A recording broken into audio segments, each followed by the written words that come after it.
Steven Steele looking to scale that corner and walk that rope again. He's got that hard noggin, man. He loves those headbutts. That he doesn't. Oh, elbows. I mean, he uses the hardest parts of his body. That's a smart competitor. And again. Oh, no. But went to the well one too many times. DJD. And he kicked out. He kicked out of the Dustin Jackson driver. What? Steven Steele, body racked with pain, just writhing in the center of the ring. And Jackson calling for the cutter. Oh, no. This is what Dustin Jackson does. He systematically takes his opponent down piece by piece. Steven is rocked. Dustin is just stalking him now. Dustin tries to go for that Terminator. Steven Steele pushes him away, hooks him up. Steven Steele. Go to sleep out of Steven Steele. Connects, and Steven hooks the leg. This could be it. Oh, no, and Dustin able to kick out. Steven Steele so close to picking up the victory there. Steven Steele finding another gear, laser focus, just staring a hole through Dustin Jackson. And Josh, one of these men has to wrestle again later tonight. Who's it going to be? I mean, they've got to be exhausted now. From to face off in a ladder match. Oh, my God. Jackson sitting on the rope. Steele went for that pop-up powerbomb. Nobody home. Jackson again tried to go for the cutter. Steele's got him back up. Look at the power of Stevens. A rake of the eyes. Right to the eyes. There it is. Oh, he couldn't see him. He didn't see it coming. Man. Your winner, advancing to the finals of the race for the crown, Dustin Jackson. Well, Dustin Jackson will move on to that final match later tonight. But the question is, who's he going to be facing? Will it be Cal Hero? Will it be Superior Tony Evans? We know half of that ladder match in this race for the crown. Dustin Jackson's coming into the home stretch. Who will the other competition be? But he's already wrestled twice tonight, Josh. How much energy, how much momentum is he going to have going into that final match? Well, that's a question only Dustin Jackson has the answer to. And I got to tell you, ladies and gentlemen, Race for the Crown, presented by Crown Royal, AJ McKay, the Eastonville, and Josh Ashcraft right along ringside. I can't believe I don't know. Dustin Jackson weasels his way into a situation yet again. That's his M.O. I mean, you should have expected this by now. I felt like tonight, though, was Steven Steele's night. I really thought Steven had Dustin Jackson's number, and apparently, yet again, I'm wrong. But needless to say, we still have so much more to come tonight. We've got women's action, as the women's title will be on... What is that? What is happening right now? Well, maybe I miscue or something. Anyway, the women's title is going to be on... Oh, my God. What is this dork doing? Well, it's not Human Gumby. It's Evil Z. Well, there you see Super Z and Percival Goodington. You just saw a shot of them. Obviously, no strangers to Evil Z. They're out here trying to have a good time tonight. And you got this idiot. What is he doing now with Linda? Linda, it is your lucky day, Linda. Yeah, come on, do it with me. I hear that you are in the market for a henchman, and I, Evil Z, am the greatest henchman in OVW history. Don't you, boo? Come on. Okay, I get it. You're hesitant. You want to know my qualifications. I've got a lot of qualifications. I've worked for the most evil, dastardly supervillains in all the world, including Silent but Deadly. He's banned in 7 elevators total. Yeah, how about the Human Speed Bump? And even Eric Cornish. I worked for him as an internship. Eric's not a Come bad on, guy. Linda, think of all the things we could do together. We could take all the out-of-order signs off of the non-working bathrooms. Think of the smell, Linda. Think of the smell. Okay, how about this? You and me, we start a baby fight club. Oh my gosh. The first rule of Baby Fight Club is we all talk about Baby Fight Club because I have to move these tickets. Seriously, I'm underwater right now, Linda. I gotta move these tickets. You gonna hire me? No, what are you talking about? What do you mean, no? I'm not gonna... What? You're not even good at this job anyway. Your voice is terrible. It sounds like an air horn with something to prove. Wow. Now, you will rue the day, Linda. You'll rue the day. Stay back. I don't know. I don't want to... What are you doing? Would you please... What in the hell is... Please go. Go. Please go. Wait a second. Please. Well, that's... What? Hang on a second here. Super Z and Percival Goodington have had enough. Oh, and he's hiding behind Linda. Look at him. Look at that creep. He's hiding behind Linda, Josh. For goodness sakes. What do you want me to do with this blueberry? Oh! Well, A kick to the evil goods. I don't know how good those evil goods are. The evil bads. No. Oh my God! Linda, You're in a dress, for God's sakes! brother, what is happening at Race for the Crown? Does this mean Linda Kay is honorary Z-Force member now? Hell, why not? Is that all it takes? No, it'll take much more. Evil Z does indeed rue the day that he messes with the lovely Linda Kay and the Z-Force here tonight. Yeah, get him out of here. Super Z saying he'll take care of this evil doer. We got more action to go. I don't even know what the hell that just was. Well. All right, so can we move on now? That would be great. I swear, Evil Z... Ladies and gentlemen, coming up next, it is our OVW Rush Division Championship. It's on the line. Icon Lee,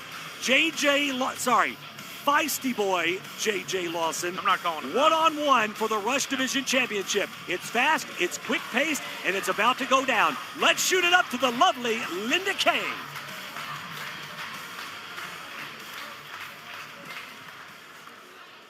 The following Rush Division title match is scheduled for one fall.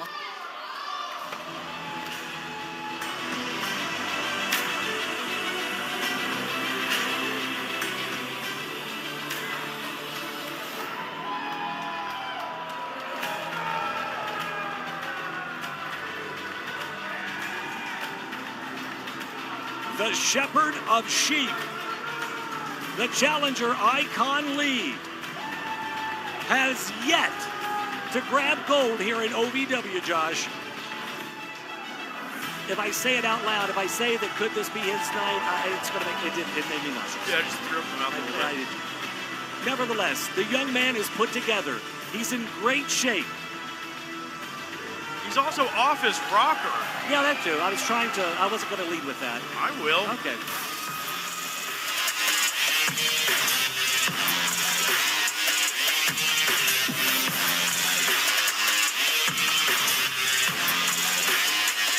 All right. J.J. Lawson, the feisty boy, the Rush Division. Oh, he's got his a lot of lace. Okay. J.J. Lawson, You can love him pull or that hate him, he is your OVW Rush Division champion. He's been playing mind games, it seems. That's a At lot least of I mind games. think. Well, Like, I don't know, man. The last couple of weeks, he's come out to the commentary desk. He just keeps staring off like he has this 1,000-yard stare. Oh, no, that's accurate. During these matches. And I don't know if he's just transcending to another plane of existence or what. Well, he got a good look at Icon Lee earlier on his MMA background, like that first Mario we saw, like ever. He kind of has the opportunity during this match to kind of do this flashy stuff. A Sotogari almost to an Ogoshi, like hip toss. That was beautiful. 30 seconds. If you're winning that game, right? Like these knees, he's an MMA guy, right? Why don't you put him against the wall? Yeah. Make him drop just a level. You don't have to get him all the way to the ground. Knock his leg out a bit, mess with his base, and then start throwing knees to the body, to the head. Like, break him down. Use that wall for good. And if you're Max, what do you think Max needs to do? I think more snaps in his punches, just more aggressive strikes. More shield punches, dude. You should be hammering those. Use that size difference. 10 seconds, fighters. Lock and load, and let's go.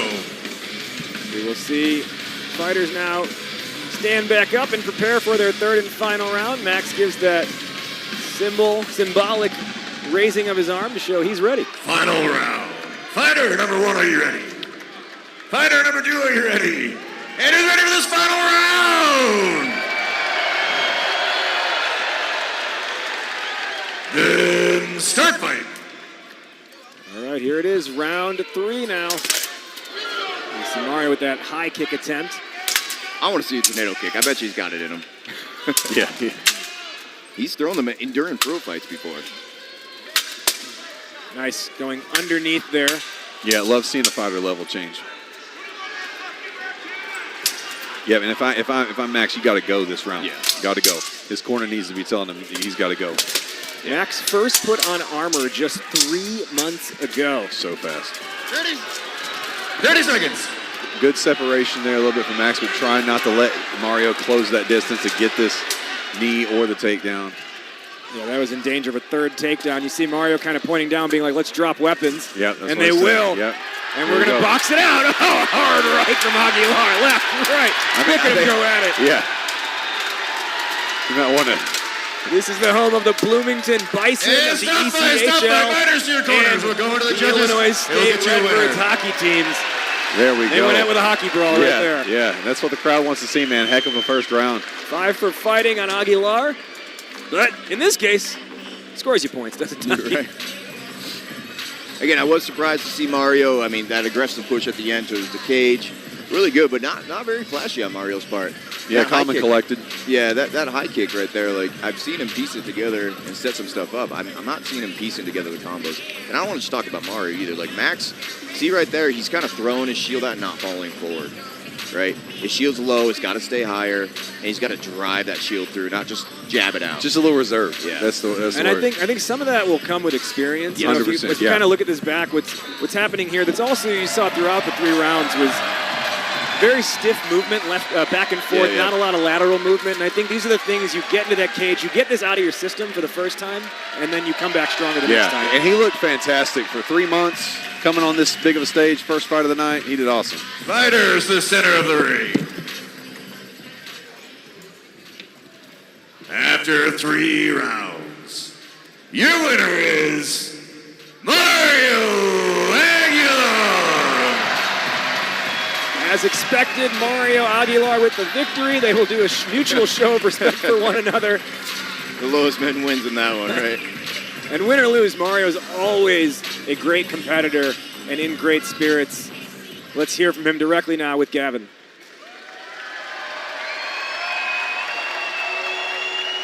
Ladies and gentlemen, Mario Aguilar. What about that first fight?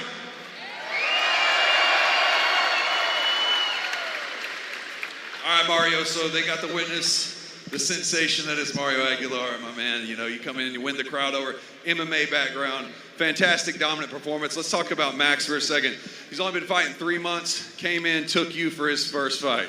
What did you think about that? Oh, man, he's got a bright future ahead of him. Let's give it up for Max, y'all. Seriously.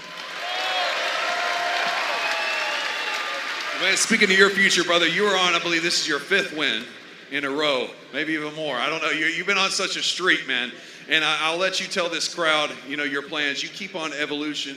Every time just there's an evolution with your fighting. You're blending your MMA. You're blending the rules of this sport. You're doing fantastic. Where are we going with this? Where's the end goal?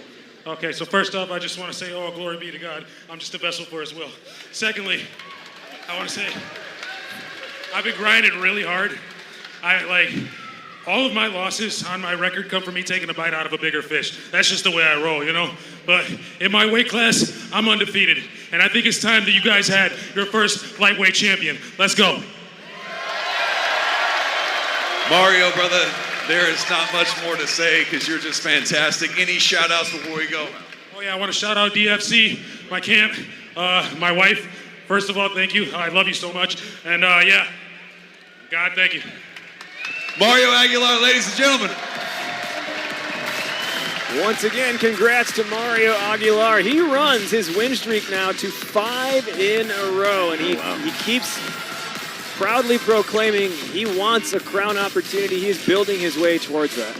Yeah, and like you mentioned, we haven't really had him do a lot of fights in his weight class because it's not really a big weight class right now, and it's been growing every year. That light heavyweight is like 155 to 145, or 146 to 155, and he's always been fighting up a weight class. You know, in the super welterweight, he's always done all these catch weights because he's right on that cusp. It'd be nice to see him actually fight for that championship in that lightweight division. Well, hopefully we can make it happen. Fighter number 1. From Louisville, Kentucky, it's Patrick Smith.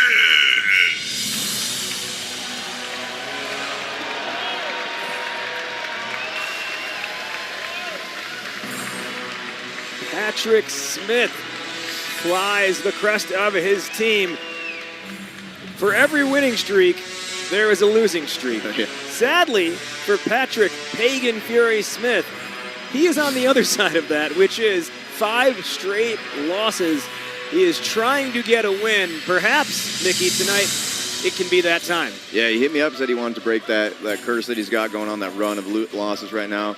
And he's going against Nathan Kitchen, who's done pro fights for us. He's a great grappler. This is going to be a big challenge for Patrick, but we always want to see him progressing. One thing I'll tell him, if he listens to this at home, we got to talk about that shield. It's too big.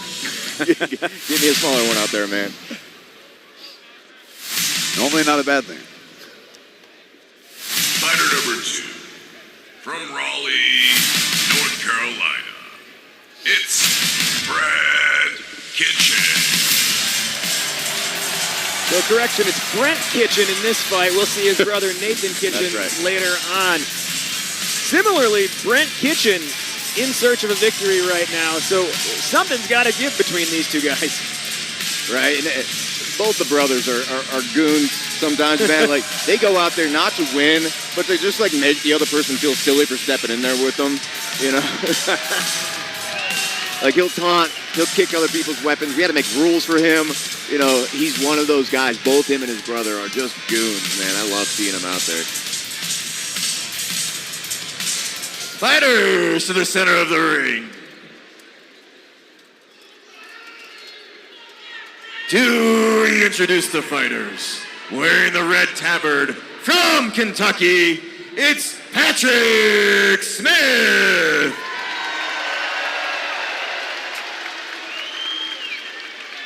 And his opponent, wearing the black and blue tabard from North Carolina, it's Brent Kitchen.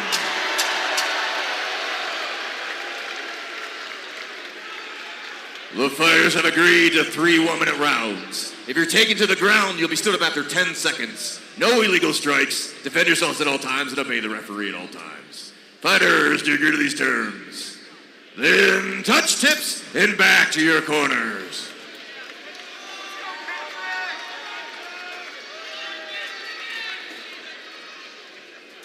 Round number 1. Fighter number 1, are you ready? Fighter number 2, are you ready? And who's ready for another match?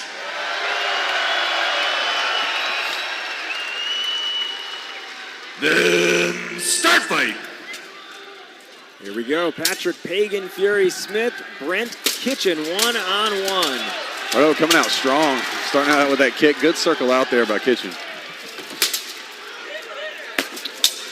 Hard clashing of steel against steel in the early going. I like how Brent's light on his feet. Yeah, I like Patrick pressing forward. He's looking good pressing forward. There's a new technique that I haven't seen him use before, where it's that hanging guard with the drop shield. It protects your arms, or your legs and your head at the same time. It's a great defense, except for it leaves you wide open for a shield punch. And that's what Brent's definitely going to be looking for with that buckler, getting in close and smacking that punch right there. And I think this is a good opportunity to just explore for a second, Gavin, the difference between that punch shield and the buckler as it pertains to strategy. 10 seconds. Well, you know, that punch shield, you got that bulkiness, so when it hits you, just bam, you feel the force of that thing. But at the same time, that buckler's smaller and it's lighter, so it can get there faster. And as we know, acceleration gets there very fast. So you can throw a lot more volume of punches with that buckler, but that shield punch, you give up some defense in the process. Give up definitely some defense on the buckler, yeah.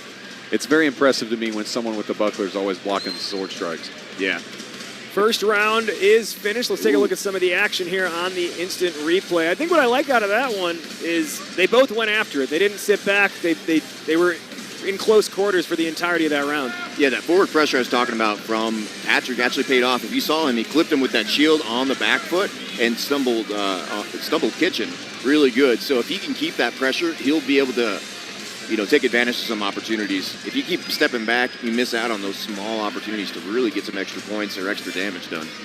Yeah, and he threw a little short. You see it with his shield, just that little short shot. That's one thing you can kind of get away with that long shield, is throwing that short punch when you really naturally need to extend it.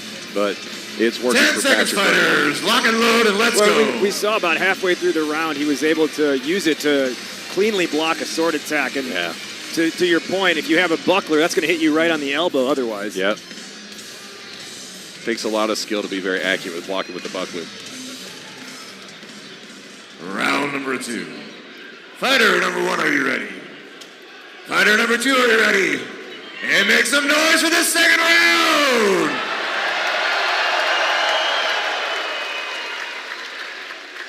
Then start fight. Round 2, Patrick Pagan Fury Smith in the orangish red and yellow. Brent Kitchen in the black and blue. Man, I love the aggression I'm seeing from Patrick, man. He wants to get that win. Yep. He's looking for it. And just chamber, that's what we're talking about. Man, fantastic timing. Windmill arms, and he tries the takedown, blocked by Kitchen. And Kitchen has that wrestling background. He saw that coming, but that was still a great attempt from Patrick. Just kind of letting the sword fly now. I mean, he blasted him with that shield punch. Yep. 30 seconds. Kitchen, I want to see just a little more light work on his feet. He's kind of just stepping back instead of that shuffle he was doing in the first round. And he's using that buckler as more of a... I like Patrick's that. trying to get it. Tried to trip the inside leg. Not perfect technique, but I like the effort. I like seeing him get him off balance and go for it. But Kitchen has been getting a lot of leg shots with the sword. And Patrick responded. Yeah, stop fight. I'm surprised Kitchen hasn't tried to take down yet. Their final round. These guys are using up a lot of energy in these first 2 rounds. But I like it. Yep. Patrick's got to keep this up, though. I can see he's a little tired. His corner's coming in slow with the chair. This pressure, though, this is what I've been waiting for Patrick to do. Like, it's fine that they grappled up. This shield punch is going to come in real big right there, right? Keep that shield in his face the whole time, and then explore the grapple. Right? I like those attempts at the takedowns. They're not, it's not totally successful, obviously, but I like the pressure that he's putting and making Brent change and think. Oh, it's very uncomfortable, too. Like, getting your arm drag like this, like, it takes away the attack. It makes him have to worry about getting taken down. Like, make everything you do a threat. Doesn't matter if you fully land it. Be a threat from every single possibility. Yep. Yeah, I'm surprised. I'll say it again. I'm surprised Brent's not going for his own takedowns with this background. He's going to have to. Yeah, I think he needs to make up for some lost time here. 10 seconds, fighters. Lock and load, and let's go. Yeah, if Brent doesn't end up on top and rain down some shots for this last round, I'm giving it to Patrick right now. But let's see if his tank can hold out this round. Yeah. Well, something's got to give. Neither fighter has a victory in AMMA yet. One of them will have to walk away with one. There are no ties, Gavin.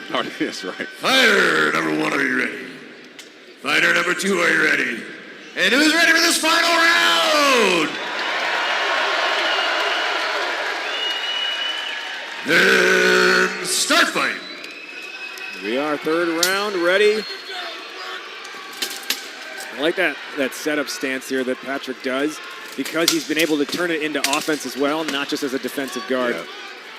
Yeah, it's got a new technique. I want to ask him about it. Let's talk to me about that. It's fascinating. He's going a little bit. Kitchen's doing a good job kind of keeping just out of range, just enough to land his own shots without getting clipped too bad. And again, Kitchen's giving too much space. He had Patrick's back to the wall. He should have taken advantage of that. Yeah. 30 seconds. Under 30 seconds to go. Is he going to get it? And they'll break up. Patrick's got to go. Keep going, man. Yeah, he's trying. He's like, I'm trying to go. I'm trying to go. Use the wall. Get behind his head and take him out. 10 seconds. That's what we got to see. Closing seconds of this fight. And just some nice little reminder punches there by Kitchen. Smith. I think Kitchen did a good job capitalizing on the strikes that round, but I don't know if it's enough to come back and get that win. There were a few shots, though. I wonder if the judges are going to count them just because they may have not come in hot enough from Patrick. But, I mean, let's watch this replay and see what...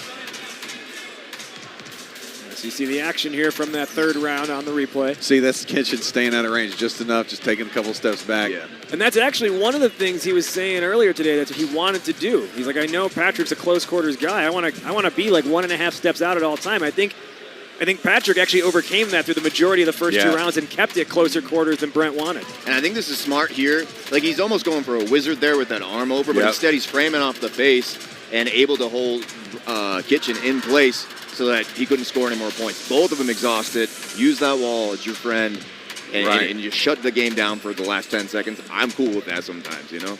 Smart. Yeah, I'm happy. I'm happy with this fight. I would give it to Patrick personally, but I would kind of like to see that, get that win. I'll be honest, get that win, man. But Brent Kitchen, man, fantastic job on him too. I would have loved to have seen a takedown, and that could have turned it the other direction totally. Who knows? Let's find out who's going to be the victor. If you can stand to the center of the ring.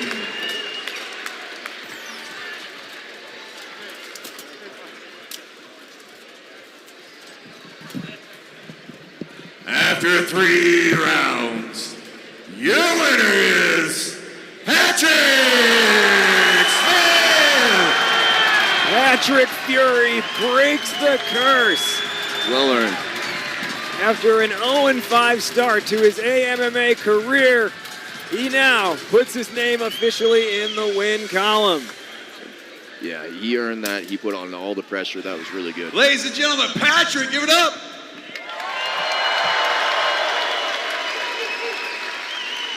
Patrick, man, okay, let's talk, brother. I love you. Let's just get out there. You were on a losing streak, man. 4 in a row, and you 5, and you came out and got your first win tonight, brother. First win. Now your other fights, you took on some game opponents. There were no slouches in this league. What changed tonight? What worked for you? Well, I wasn't gonna let that be a 6. I wasn't gonna let that be my 6th defeat. I went back to training with a little more intensity and a little less distraction than I had before. And you're just never gonna keep me away from this sport. I'll do it till I fucking die.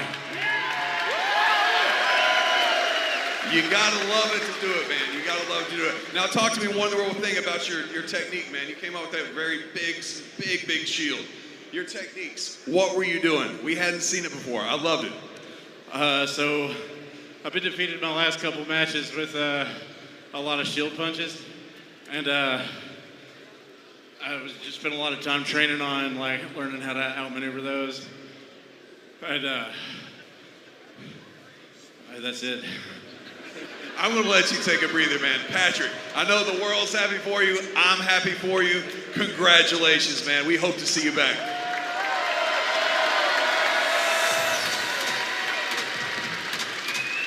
Congrats, big congrats to Patrick Pagan Fury Smith. And one of the things, Mickey, we've seen in MMA, for example, Mario Aguilar went through a 5-6 match losing streak and then turned it around and went on a 5-match win streak. So anything can happen here, and you don't know what changes the tide or turns the tide like that.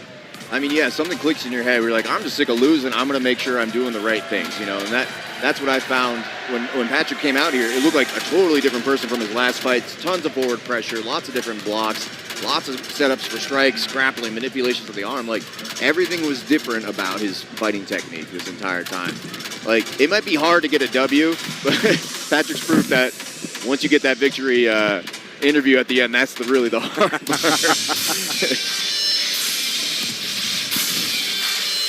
On to our next bout. Fighter number 1 from Chicago, Illinois.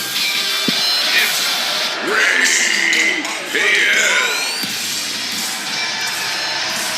Donning the decorative pattern of the official flag of the city of Chicago, it is the super heavyweight Ray Paez.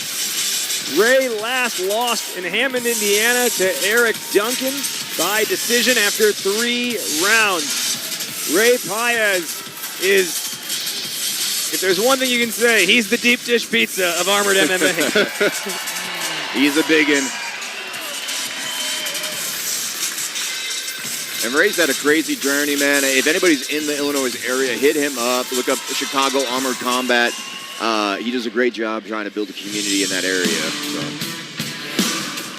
Fighter number 2 from Cincinnati, Ohio. It's Chris Molesky. What did Ohio do to the entire Midwest? My God. Chris Trashman Milewski steps into the AMMA cage officially for the first time, coming off of winning a gold in 12-on-12 earlier this year with the Cincinnati Barbarians and the Pale Horses. He is coming into this fight knowing that Ray Paez knowing that he himself has a low center of gravity, which makes it harder for his opponents to grapple with him. He knows that about himself, and he plans to use that to his advantage. Fighters to the center of the ring. To reintroduce the fighters, wearing the blue and white and red tabard from Illinois, it's Ray Paez.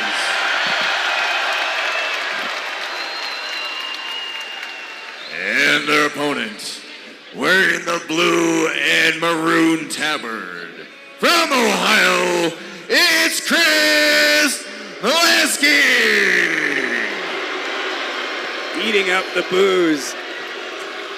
Yep. Giving the crowd The fighters have agreed to 3 1-minute rounds. If you're taken to the ground, you'll be stood up after 10 seconds. No illegal strikes. Defend yourselves at all times and obey the referee at all times.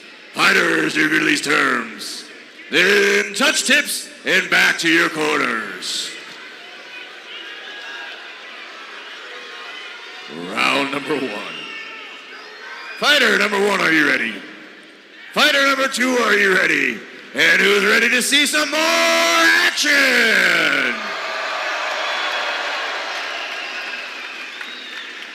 Then start fight. We are underway. This crowd is hot right now with a Chicago guy in the cage. Yeah, let's see, man. This will be epic if he's able to use that center of gravity and get those takedowns. But Ray, man, when he can strike, he's got exceedingly good cardio for a big guy. Look at this. And he's a lefty against a righty. That always means war, dude. Like, there's almost no defense at a certain point. You're just like, I'm going to punch you in the face so many times. Here goes that grapple attempt. 30 seconds. And that's what's hard about Ray, for his opponents. He's going to have to not only get under Ray, but allow Ray not to just collapse down on him when he does go for that low. Good use of both the upper and lower body by Paez so far. And I really like that quick 1-2 combination. You go overhead with the sword at the same time you strike your foot forward too. Yep. Those shots are firing. Right to the dome. Yeah, beautiful. I love that teep. I love seeing the teep kicks. I talk about it every time. I like more kicks in this sport, and I love seeing that teep kick. That's a beautiful executed teep kick. Yeah, the problem is, having somebody who's so much shorter than you, that strike zone is so much smaller. If Ray gets his foot caught, man. Yeah, it's like... yeah, he could catch it. It's just hard to see. Yeah. Like if you remember back in the day in baseball, Ricky Henderson had that super crouch stance, right? What was he, like Timothy the Raccoon or Jimothy? He actually, you know what? He looked a little like Jimothy. I think it's kind of like a Jimothy look. Right. But again, like I was saying, lefty versus righty, it's always kind of a war, right? I think what Chris is really doing well is stepping offline a lot when Ray's trying to do the teeps, trying to do the punches. I think Ray's got to use that wall a little bit more. Dominate with that size, man. Yeah, so overall solid first round. Down with it, but I want to see more. 10 seconds, fighters. Lock and load, and let's go. One of the things we often talk about in Armored MMA is that age is not a prohibitive factor if you want to get involved in this sport. Ray Paya is a good example. We've seen John Bibby on the card a lot, right? Yes. We see Ronan Sato later Yep. on, like guys in their 50s, right, who are competing Smashing. and succeeding. Round number 2. Fighter number 1, are you ready? Fighter number 2, are you ready? And who's ready for another round? Then start fight. Here we go. Let's see if we got any game change over here on Chris's end.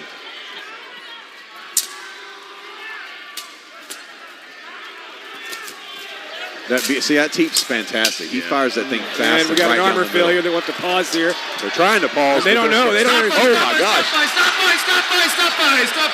fight. Dang, we hadn't seen that Yeah. before where the athletes just weren't getting the memo. Yeah. We have an armor failure. The fighter will have 1 minute to repair his armor or will be penalized. Yeah, that was A little delayed stoppage there, wasn't it? and it looks like part of the glove came off. Yeah, I can't tell if it's the thumb of his gauntlet looks there. like it was the thumb, yeah, on his shield hand. Yeah, and good eye from our ref there, seeing that, And I don't, when you're in the heat of battle, you're going to keep going. But he did stuck his stick. Right in the middle of him. Those big boys just came going. He was a brave man for that ref getting in there. That is behind his shield, so you can technically continue without having that. 30 seconds on the penalty clock. So that's on our referee Ricky Rayom to decide in that moment. Yeah, well, Travis Young's out there right now. Ricky's on the corner right there. He can make the call. But it does look like they'll be at least able to tape it long enough to get him back in there. So. Well, they might, they're bringing in a whole nother gauntlet. Okay, I thought they were going to switch that out because Sato. 10 seconds remaining on the penalty clock. The fighter has repaired his armor in less than a minute. He will not be penalized. This is his first penalty. So it did take longer than a minute. Did I catch that? No, it did not. He got it done like in the last 5 seconds. Like we're walking out. So. All right, they'll resume from the point at which the takedown started. Yeah, I want to see Chris do exactly what he did, though. Yeah, push in. I hope his coaches were yelling, like, you got it, so go for it.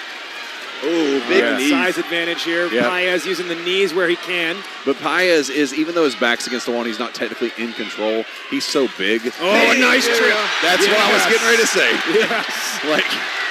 Stick the leg behind. Oh, but an armor failure. Crowd's going to be pissed. That is one armor failure for Ray Paez. Molesky again? Or that one was on Paez? Looks like Paez is adjusting his gauntlet there. I can't see what he's doing. I think it's pretty quick, though. Yeah, they're going to still get the penalty for the loss of it, and they're going to have to stand him up because the penalty was on the person who was in the most advantageous position. Yep. You have to stand him up. There's the crowd. Yeah. Yeah, if the penalty's on you and you're in an advantage, then we have to reset you standing up. All right, back to their feet here. 10 seconds left here. 10 seconds! In this second round. It will go hard. Steel clashing against steel in the close quarters. Nice knee. He saw that knee there. That was fantastic knee. Those knees are hard, too. And stop fight. Fighters to your corners. We'll give him a minute to rest. Takedown. Man, I don't know what it is. I don't know what you think, Mickey, but this is like the best Ray I've seen. Yeah. I mean, he's looking fantastic. He's looking good, yeah. I think he's looking for more openings than he usually does. Like, I think he has a game plan in most of his fights, but you can see he made the adjustments. He knows where his opening is. Now he can set up that teep, and then he has that weird shovel. I don't know what that weird hook. That it's like a straight, and he brings it around. There you see right there that armor failure that unfortunately negated the takedown.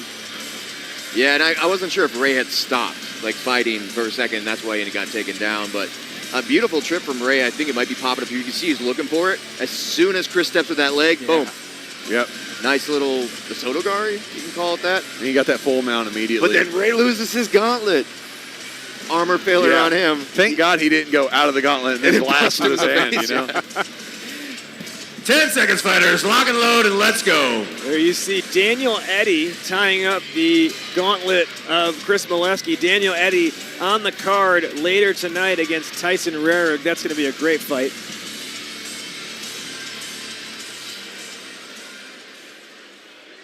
Final round. Fighter number 1, are you ready? Fighter number 2, are you ready? And who's ready for this final round? Those Grossinger Motors Arena ready. Start fight.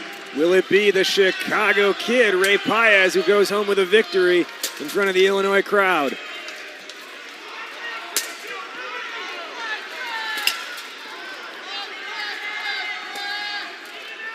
That third round is where you start to see the cardio become a huge factor in advantage. Yeah, those teams. Nice step through shield punch. He does a good job setting into like a stiff jab with that punch. Yeah, Chris is going for broke. He probably knows where he's at in the scorecard there. Yeah. Oh, great. Comes a huge shield punch. And I want to see shield. He's gonna, Chris is gonna have to get off that center line. Ray stays standing. And he stays standing. Smart. That's going to be more points for Paez. And he will drive the left knee into the side of Molesky. Man, fantastic job from Ray.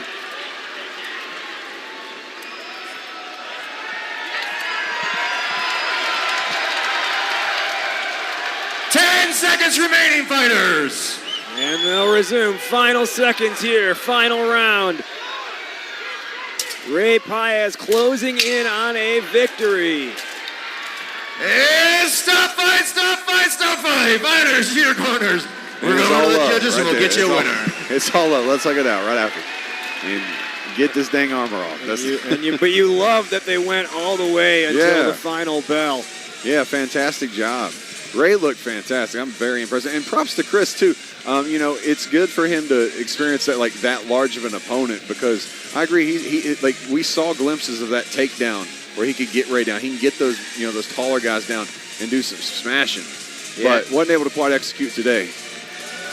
And the thing I actually did like from Chris was that when he did stick his shield in, he was actually able to keep Ray far enough away. Yeah. So he's got the strength and he's Chris Molesky just shouted in front of us with his helmet up, "I'm having a good time." Well, I mean, he was just getting, kneed in the spine, for about 10 seconds. Yeah, and when a guy like Ray, like that large, just drops down on you, it's terrifying. Yeah. All right. Bless his heart. He's trying to work that crowd, but fighters, if you can stand in the center of the ring. I don't know what it is. What do Ohio do to everybody? It's not Illinois. Yeah. After 3 rounds. Your winner is Ray Paez.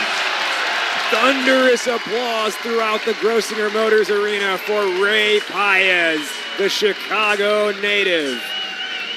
We've been to so many venues recently, Pittsburgh, Detroit, and now Bloomington, and everybody hits Ohio. I'm sorry. Ray Paez. And that was y'all's clue to cue to cheer. I was hoping you weren't going to let me down on that. Thank you. Man, Ray, clearly, man, you are the smallest guy on this roster tonight. So what's that like? You came off of a loss against Eric Duncan. And the first time you beat him, I think at one point, then he came back, challenged you, pulled it out barely, and then you come in now. You look the best I've seen you. I thought you were fantastic, man. I've been working on my endurance, trying to be a little more aggressive, and just came out here and tried it out, and seemed to work tonight. Yes, that it did, man. That it did. It worked very good. Your stiff jabs look good. Your teeps were fantastic. I've said it on the commentary many times. I love seeing the kicks. You delivered them right down the middle, and you had a very game opponent. He kept coming at you, but you had these armor failures. And I know the crowd gets really upset when we have armor failures because it's like, right when it gets good, we got to stop it for safety. So what's that do to a fighter? When you're in, if you're at the disadvantage, problem, but when you're in that dominant position. Well, yeah, when he threw me down, they said there was an armor failure. I didn't know what was going on. Then I saw a thumb laying on the ground. I'm like, uh-oh. It wasn't mine. Luckily, we got to stand up, so I wasn't in a bad position. Then the favor was returned the next fight, the next round, because the same thing happened to him. So it's just the way it goes sometimes. It's a little frustrating, but you just get up and keep fighting. Thank God it wasn't a human thumb or, your hand blasting through. So that's a plus, man. Well, congratulations, Ray. Pleasure for you, man. I know you said there was something you wanted for a birthday, so. I blew off my buddy's birthday today to come fight for you guys. So at the count of 3, I want the whole crowd to say, "Happy birthday, Jason Walker." 1, 2, 3. Happy birthday, Jason Walker. There you go, buddy. Wow. Bloomington, that was legit. You guys are fantastic. Ray Paez goes home the victor tonight. Big congratulations to you, sir. Yeah, it's nice to win in your home state, man. And again, anybody looking to do armored combat in the state of Illinois, talk to him, about his gym that he's got up in Illinois. And then later tonight, we're going to see Dakota Miller, who's actually kind of like in central Indiana, so not too far away from where Bloomington's at either. So there's a lot more of this, like Indiana, Illinois, Iowa, even Nebraska and stuff like that, like all kind of coming together and developing the sport in the region. So hit up Ray Paez, man, in Chicago Armored Combat. Match number 4. Fighter number 1 from Antioch, Illinois. It's Jared Lewis.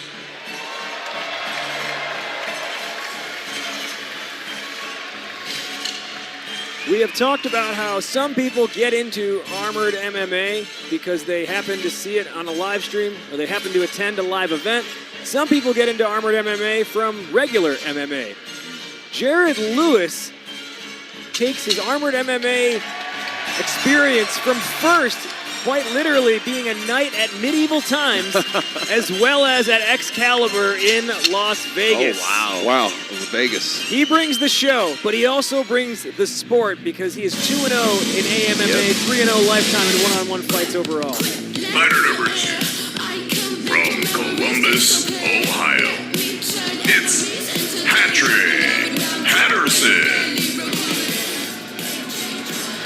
More love for Ohio. Now, while Jared Lewis might have years of experience in armor because of his show experience, Pat Patterson was found out about this fight 10 days ago. Yep. So he's coming in pretty cold as far as preparation goes. A lot of times that's a disadvantage, but sometimes, Mickey, it just becomes a screw it. I'm going to throw whatever I can against the wall and see what sticks. Well, yeah, I mean, armored combat does not have a season. We are fighting all year round, whether it's team fights or one-on-ones. And so you're always kind of ready or should be almost ready, especially the exhibition fights, man. Fight anybody, man. Be ready all the time, Fighters to the center of the ring. To reintroduce the fighters, wearing the black brigadine, from Illinois, it's Jared Lewis.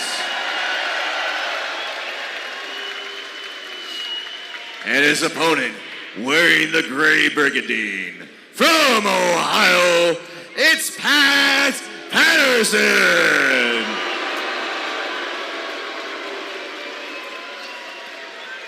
The fighters have agreed to 3 1-minute rounds. If you're taken to the ground, let be stood up after 10 seconds. No illegal strikes. Defend yourselves at all times and obey the referee at all times. Fighters, to agree to these terms. Then touch tips and back to your corners.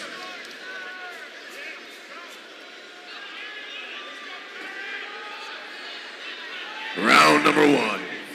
Fighter number 1, are you ready? Fighter number 2, are you ready? And make some noise if you're ready out there, Bloomington! Then start fight! Here we go. Jared Lewis, Pat Patterson. Pat Patterson making his AMMA debut, not only for himself, but on behalf of his team, the Columbus Tyrants. Jared's moving really well, man. He seems so at home in that armor. Yeah, limber. Yep. Oh, beautiful shot from Jared. And just to make sure everyone's aware, because they're wearing very similar colors, Jared is in the black, whereas Pat is in the, we'll call it olive green. One thing I love about Jared, man, if you watch, every time he gets 30 ready to seconds. strike, he gets that head just subtly off the center line and shoots in with a punch. I love it. Nice knees there in the clinch. And this might be where Pat wants to stay for this. Is to get that, tries to get that yep. leg around, just not enough room to work with. But Jared with the reversal and then shoveling those like shovel the hooks. 10 seconds. The shovel hooks to the liver there, man. Yeah. Those And then bucklers, man, drive. He feels Patrick go for that and try to clinch him. He just fires Yeah, that stop fight. Fighters to your corner. Great round. Rush punch there right to the throat before the final whistle. Yeah, fantastic job there. That was a great round from Jared, and props to Patrick, too. Especially taking the fight on 10 days' notice. I don't know. I'd like to know if Patrick, do you know if he had like a camp at all before this, or did he just hop in?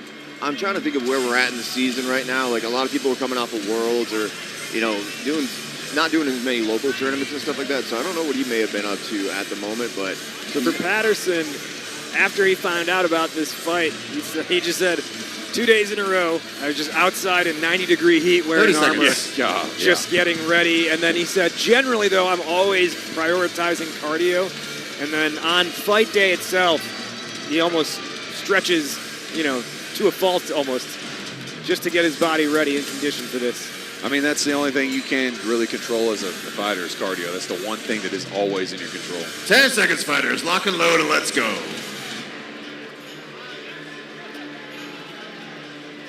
Yeah, it's the always being prepared, always willing to take up fights. At this level, when you're an exhibition fighter, you got to take them. Like, you know, we'll call you up and we're like, we got to fight. Are you in? Like, and it's a yes, you know. And the rounds are short. You know, they're 1 minute. Pros, we go longer. Round number 2. Fighter number 1, are you ready? Fighter number 2, are you ready? And who's ready for another round? Then start fight. We are ready here and starting the second round. Jared Lewis, Pat Patterson. Watch every time he throws that buckler. Whatever. See what I'm talking about? He gets that head off the center line and fires. Beautiful every time, and it works. I mean, that buckler punch was more like a haymaker. Yep. Yeah. And he's able. He's one of those guys not too short, not too tall, but like right in the middle. He can just generate that from the ground and fire that force right into the dome. And I believe Pat got his first warning for some tip control. 30 seconds. Good offense, but met with good defense on both sides. Yeah. And there's that good pressure, that good chin pressure right there. And he's able to just get some punches in underneath the armpit there at the same time. He's got that sword locked around his back, grabbing all of his buckler hand. He's going to try to pull him off that cage and get that takedown. Yeah, yes, he will. Just like that. 10 seconds. Compromising position here. If you are Pat Patterson. And there's some punches to the side. And stop fight. Fighters to your corners. Strong finish to the round, Jared Lewis. Yeah, Jared's looking fantastic, man. Yeah. Very, very good job. You know, and that's the thing, man. It's so easy for us to, like, talk about it, people at home to watch, like, oh, they're doing this, that. If you haven't been in armor, you don't know what it's like. You don't understand how hard it is to move, how much you have to train. And that's the thing. I love that anybody, you know, we want everybody to try it. But there's a lot of people, I'm sure you can see this, Mickey, they get in there and try it, and then it's like, I don't want to do this because it's hard. Like, yeah. 70 to 100 extra pounds you carry on you when you put on that armor. There's people who have trained, and I've had to close the lid on them because they're like, I can't go back in there. I'm like, you're going back in. I'm a mean coach. But like, in all fairness, like, even when I put on armor, I thought I was going to die in it. Yeah, the first time I did it, it's horrible. Yeah. And you persevere. That's really what it is. Yeah. You know? I remember us doing a lap around the gym. Yeah. I was like, how do they do this? This is crazy. Yeah. And of course, we beat the hell out of you. Me and another guy just went round and around. Yeah, because you're getting ready for Dragon Con. Yeah. And I was like, this is going to be bad. And you're like, he'll be ready. Yeah. 10 seconds, fighters. Lock and load, and let's go. Jared Lewis, we talked about his background as a showman. We talked about his record coming into this fight, but also ahead of him, his wife is due with their third child in just 2 weeks. Oh, wow. Take a fight, become a dad for the third time. Yeah. Final round. Fighter number 1, are you ready? Fighter number 2, are you ready? And who's ready for this final round? Then start fight. Third and final round. Jared Lewis in the black, Pat Patterson in the green.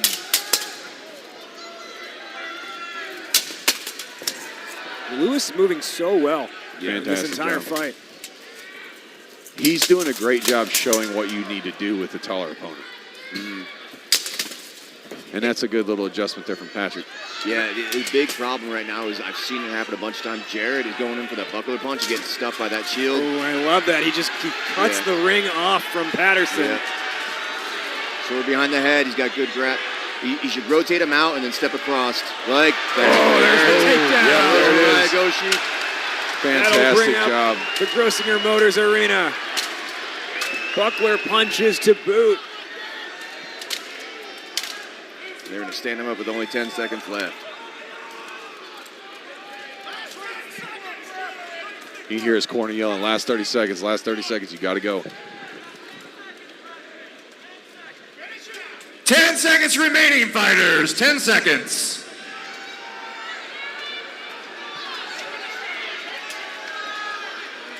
Back to their feet, 10 seconds to go. Here we go. We resume. Patterson charging at Lewis. Lewis steps away. Patterson will return knees as he finds his back against the cage. And Lewis stop scoring a fight, couple stop Butler fight. punches Fighters cheer underneath, corners. uppercuts. Going to the judges are getting you a winner. Wow. And that takes us to the end of the fight. Yep. Yeah, I do worry about Jared, stepping in and getting popped by that shield punch every time I try to throw a big, You got to get even though you're wearing 14 pounds in your helmet, you got to get off the line. Yeah. Normally he does. Normally he was doing that, but I think you're right. Like Patrick adjusted. Like he's doing a great job with the head movement and whatnot. But you'll see a couple of those bucklers get stuffed here in a second by Patrick, just kind of sticking his shield out. Yep, he picked up, made a good adjustment. Yeah, right there. Yeah. Yep.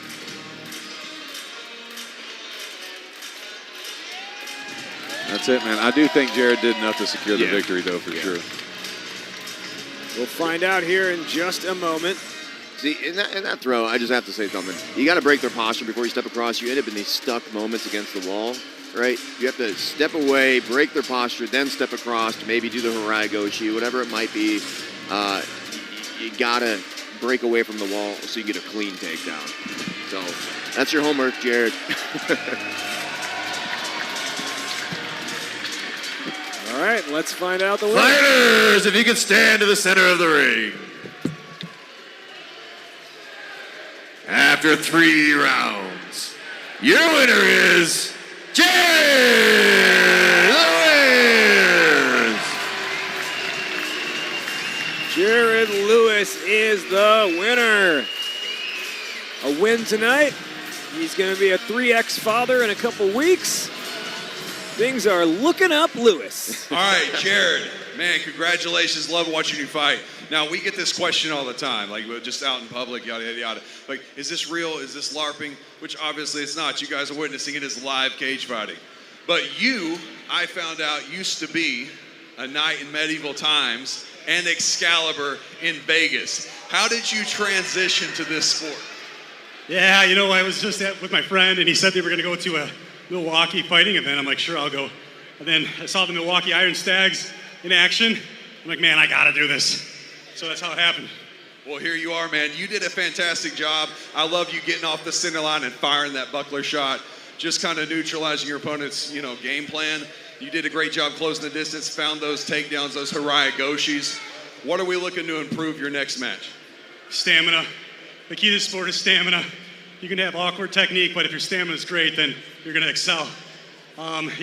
Just go back. I wish I could train more. Last time I was in armor was actually in Minnesota for the Minneapolis fight.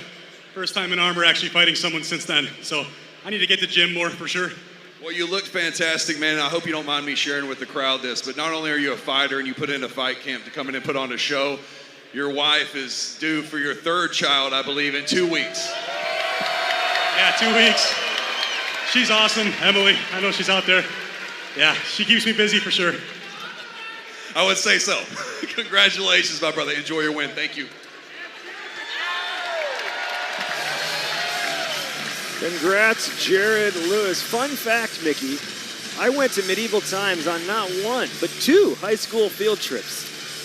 I hope, I'm glad to know that they bring people from high schools there, because I go to medieval times as an adult and I am drunk and I am rowdy. I buy everybody drinks. Well, here's the other part of it, too. Our class was very proud of the fact that we got a night to break character, and I'm wondering if it was Jared. Yeah, that's a good point, actually. Which one did you go to? It would have been in Illinois. Yeah. Which Jared's... Yeah, I think he did medieval times in Illinois and in Excalibur, both of them. Yeah, he did Excalibur Vegas, and I don't know if it was medieval times Vegas or here, but... That's crazy. Fighter number 1. Vegas doesn't have medieval times. From They have their own thing. Ohio. It's Robert Forges.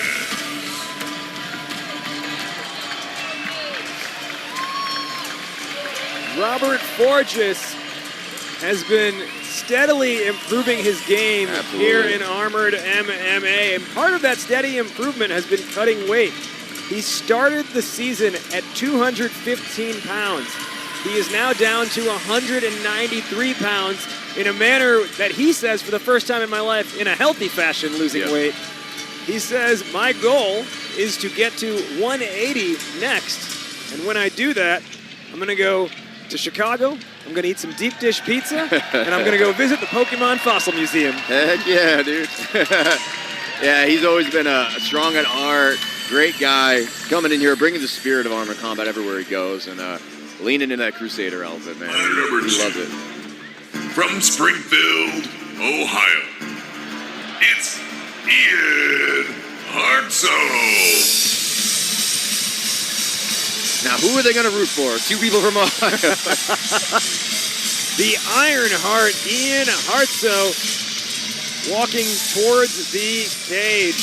He enters on a 2-fight losing streak to Ellis Williams and Chris Sanner. He said, those fights really showed me what my weaknesses are, and I am eager tonight to prove that I am better than what my last 2 fights have shown. Yeah, I mean, those are not easy fights. Chris Sanner travels internationally fighting all the time. Ellis Williams, man, he's a crazy fighter, man. So kudos for him. I'm excited to see what he does tonight. Fighters to the center of the ring. To reintroduce the fighters wearing the white and red tabard. From Ohio, it's Robert Forges.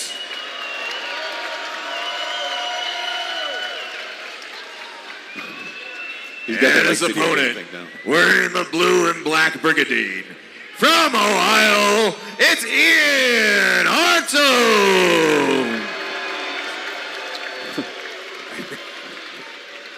The fighters have agreed to 3 1-minute rounds. If you're taking the ground, they'll be stood for 10 seconds. No illegal strikes. Defend yourselves at all times and obey the referee at all times.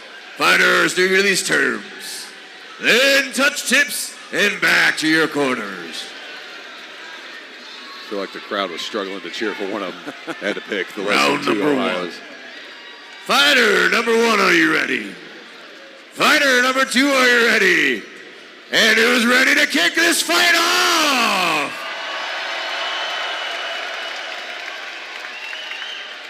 Then start fight.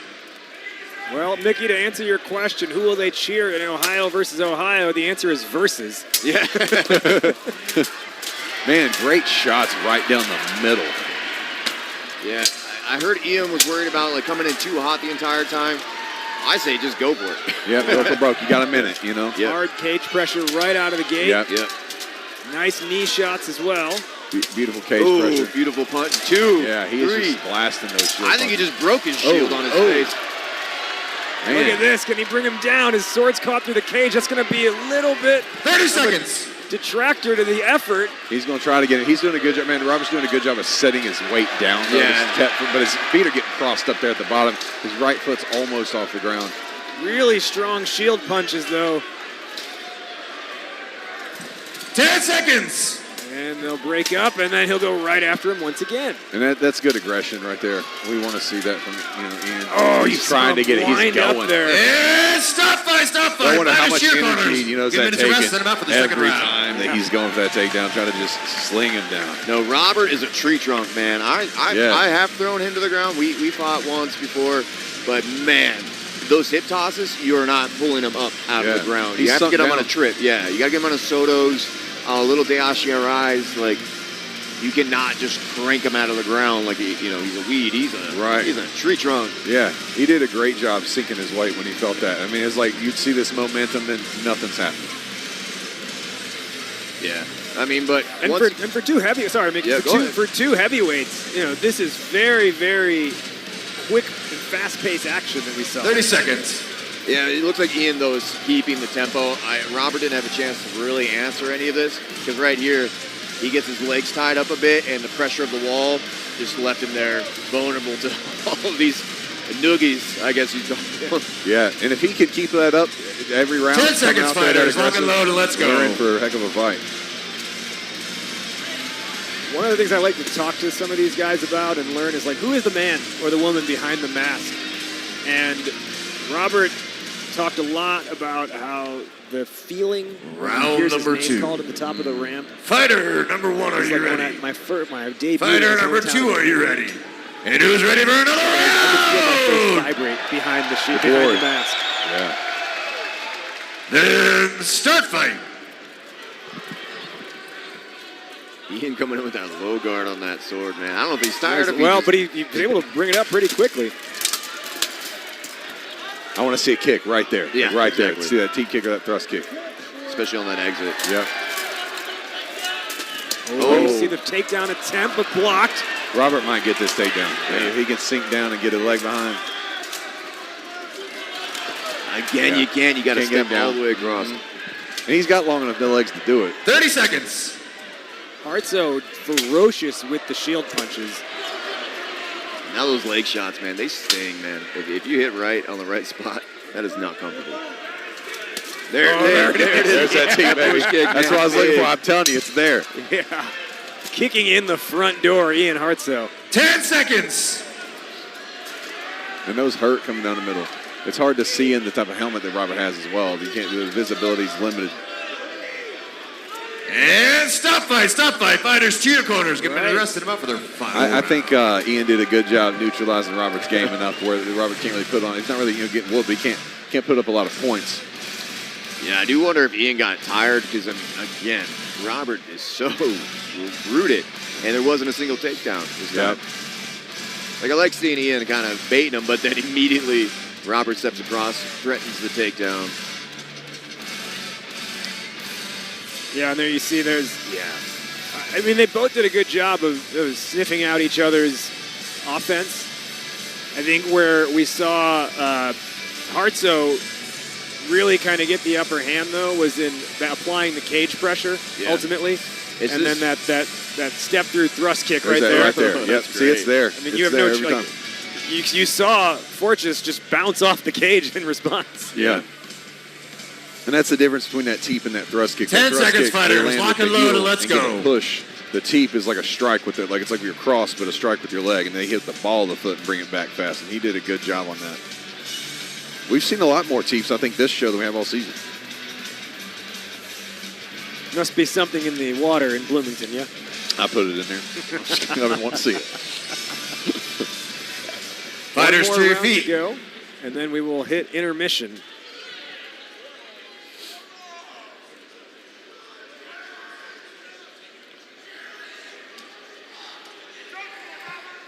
Final round. Fighter number 1, are you ready?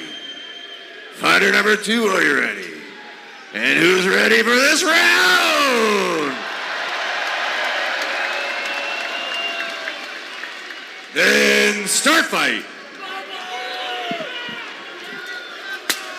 I'm having trouble tonight knowing if it's the final round today. I am so sorry. What'd you say? I said it right. Yeah, I thought you said it right, yeah. Anyways, back to the fighters.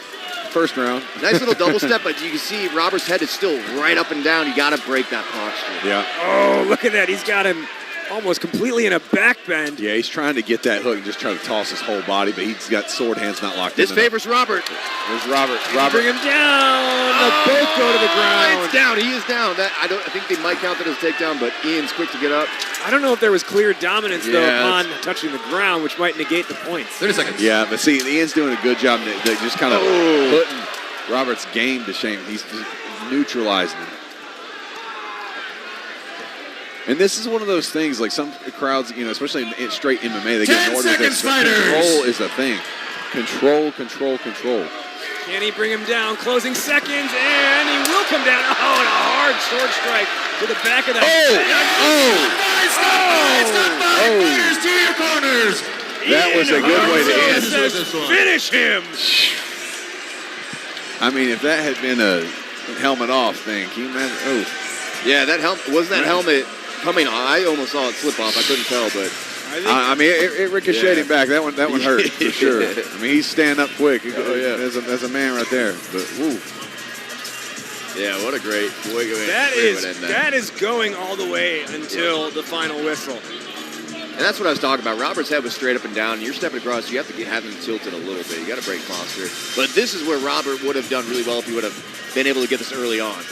He's lower. He can have all the leverage in the world.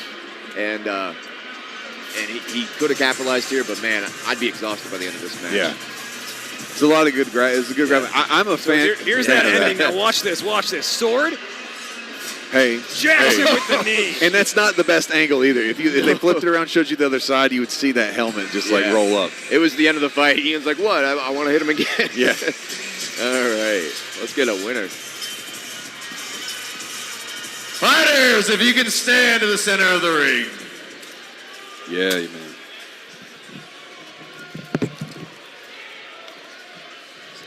After 3 rounds, your winner is Ian Hartsoe. It will go to the Ironheart, Ian Hartsoe. And yes, he won on points, but I almost feel like out of obligation after that finish, it would have been a shame if he didn't win. You're right. And he's not used to playing with the sword either out there. He usually comes out the one-handed axe, so it's nice to see him diversify his weapon, and he did a great job. Ladies and gentlemen, Ian Bloomington, come alive. How we doing? We all right? We alive out there? Just checking.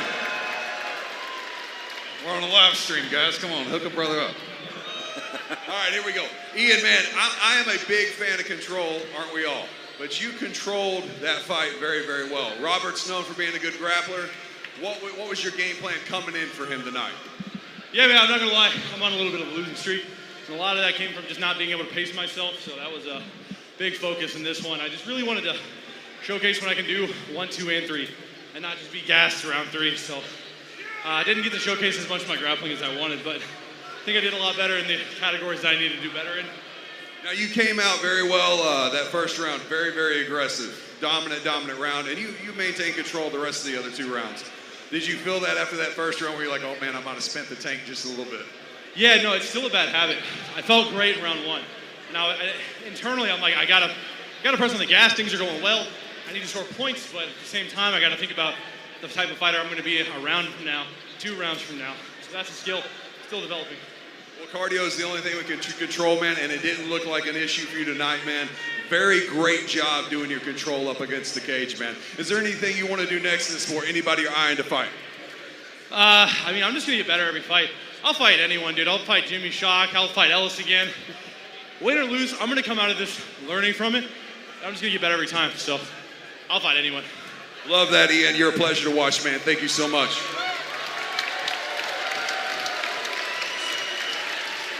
All right, Bloomington.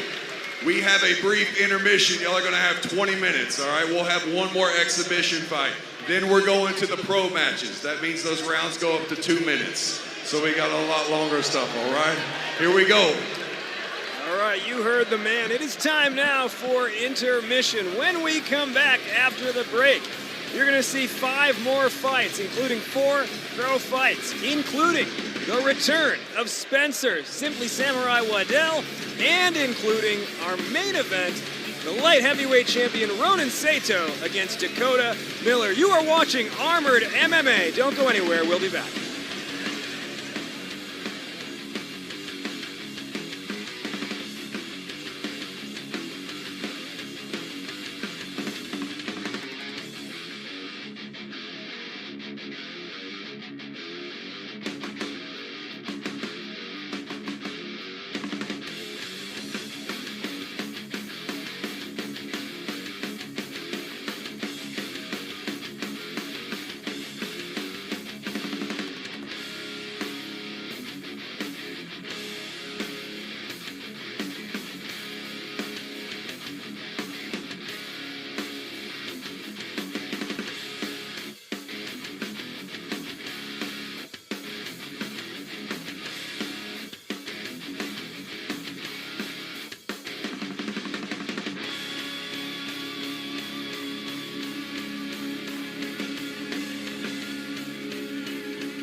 What's up? It's Taylor Jones, armored combat fighter out of Houston, Texas.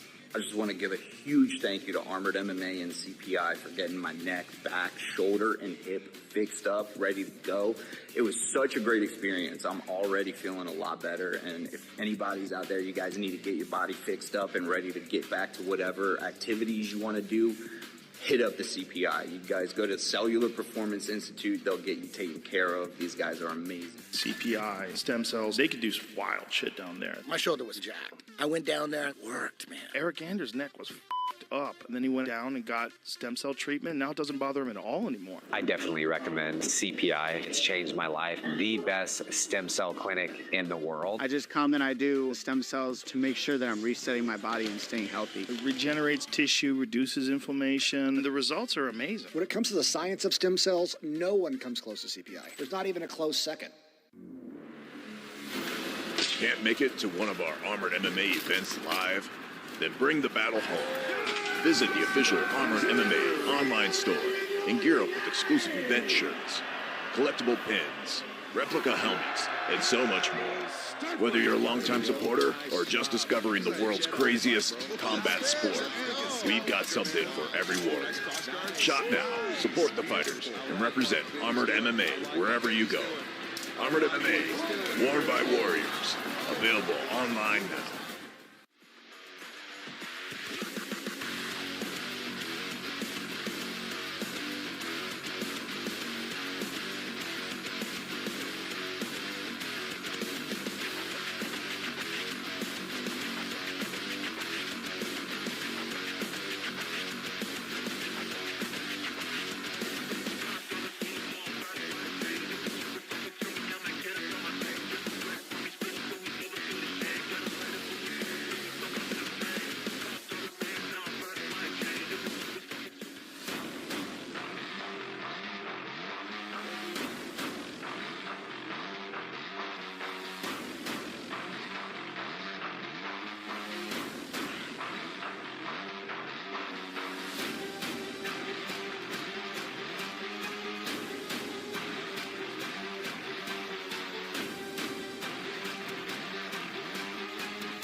What's up? It's Taylor Jones, armored combat fighter out of Houston, Texas. I just want to give a huge thank you to Armored MMA and CPI for getting my neck, back, shoulder, and hip fixed up, ready to go. It was such a great experience. I'm already feeling a lot better, and if anybody's out there, you guys need to get your body fixed up and ready to get back to whatever activities you want to do, hit up the CPI. You guys go to Cellular Performance Institute. They'll get you taken care of. These guys are amazing. CPI, stem cells, they could do some wild shit down there. My shoulder was jacked. I went down there, worked, man. Eric Anders' neck was f***ed up, and then he went down and got stem cell treatment. Now it doesn't bother him at all anymore. I definitely recommend CPI. It's changed my life. The best stem cell clinic in the world. I just come and I do stem cells to make sure that I'm resetting my body and staying healthy. It regenerates tissue, reduces inflammation. The results are amazing. When it comes to the science of stem cells, no one comes close to CPI. There's not even a close second. Can't make it to one of our Armored MMA events live? Then bring the battle home. Visit the official Armored MMA online store and gear up with exclusive event shirts, collectible pins, replica helmets, and so much more. Whether you're a longtime supporter or just discovering the world's craziest combat sport, we've got something for every warrior. Shop now, support the fighters, and represent Armored MMA wherever you go. Armored MMA, worn by warriors. Available online now.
And I'ma do it again.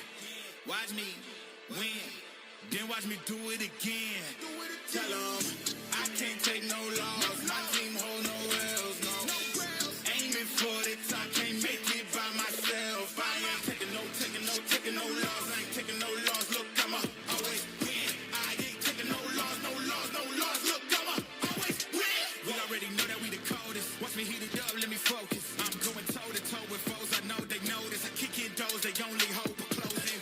Cause they know I go against. What's up? It's Taylor Jones, armored combat fighter out of Houston, Texas. I just want to give a huge thank you to Armored MMA and CPI for getting my neck, back, shoulder, and hip fixed up, ready to go. It was such a great experience. I'm already feeling a lot better, and if anybody's out there, you guys need to get your body fixed up and ready to get back to whatever activities you want to do, hit up the CPI. You guys go to Cellular Performance Institute. They'll get you taken care of. These guys are amazing. CPI, stem cells, they could do some wild shit down there. My shoulder was jacked. I went down there, it worked, man. Eric Anders' neck was f***ed up, and then he went down and got stem cell treatment. Now it doesn't bother him at all anymore. I definitely recommend CPI. It's changed my life. The best stem cell clinic in the world. I just come and I do stem cells to make sure that I'm resetting my body and staying healthy. It regenerates tissue, reduces inflammation. The results are amazing. When it comes to the science of stem cells, no one comes close to CPI. There's not even a close second. Can't make it to one of our Armored MMA events live? Then bring the battle home. Visit the official Armored MMA online store and gear up with exclusive event shirts, collectible pins, replica helmets, and so much more. Whether you're a longtime supporter or just discovering the world's craziest combat sport, we've got something for everyone. Shop now, support the fighters, and represent Armored MMA wherever you go. Armored MMA, worn by warriors. Available online now.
What's up? It's Taylor Jones, armored combat fighter out of Houston, Texas.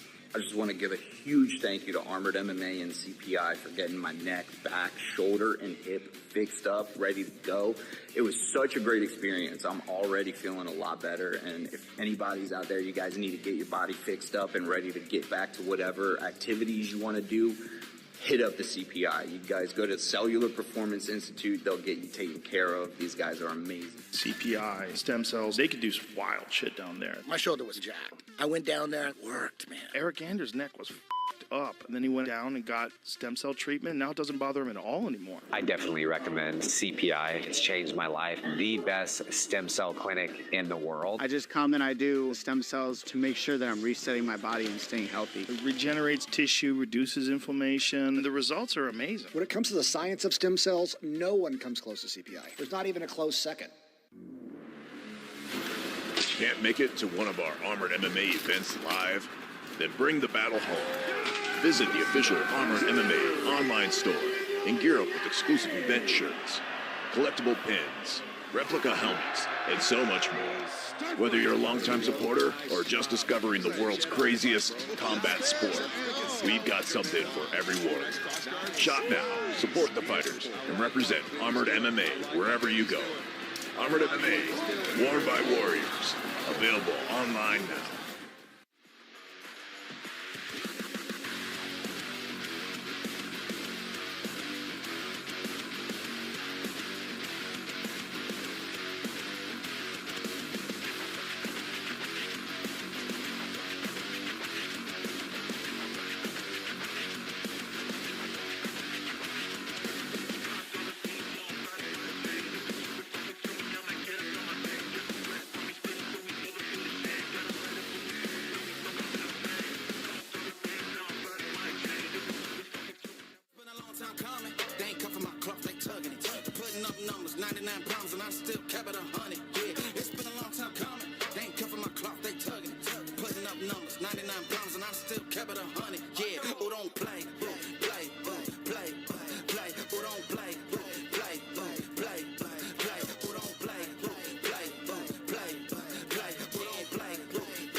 They say that I'm tripping. I've been told I need a vacation. I'm finessing a visit. First class, my feet up high in the air on business. Yeah.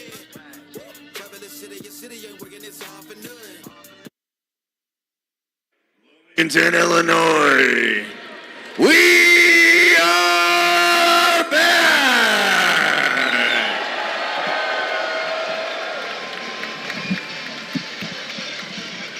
Match number 6. Fighter number 1. From Columbus, Ohio, it's Tyson Rowry.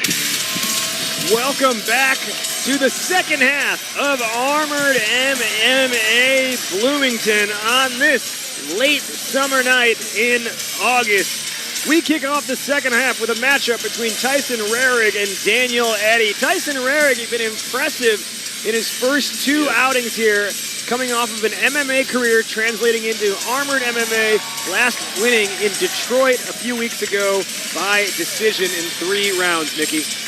Yeah, he's blowing my mind. Like, he has a great MMA background and everything like that, and he's picking up the sword pretty well. Fighter I'm number excited to see what 2. he does with the long sword this time. From Cincinnati, Ohio, it's Daniel Eddy.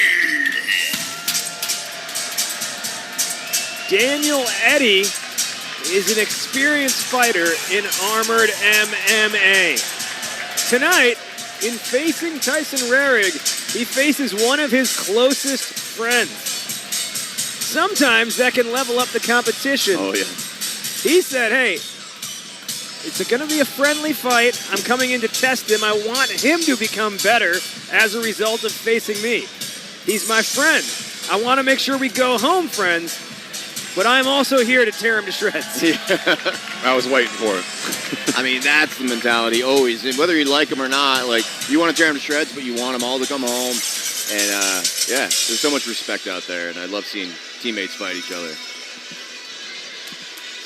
Yeah, we'll see. Fighters to the center of the ring.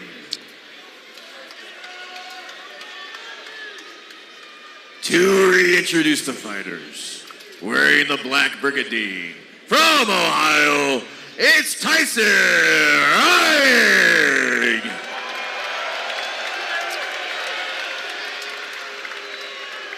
And their opponent, wearing the red and yellow tabard from Ohio, it's Daniel Eddy. This will be a long sword competition. The fighters have agreed to 3 one-minute rounds. If you're taken to the ground, you'll be stood up after 10 seconds. No striking a downed opponent with a two-handed weapon. Defend yourselves at all times. Obey the referee at all times. Fighters, do you agree to these terms? Then touch tips and back to your corners. One of the things that's been customary of a Daniel Eddy fight when he fights with the axe is that using it as a pole vault. Yes. He was like, if I do that with the long sword, I might end up in the number ground. one. Snap, yeah. Fighter number 1, are you ready?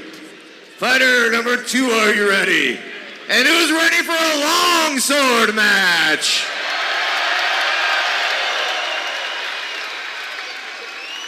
Then start fight. Long sword competition. First we've seen all night.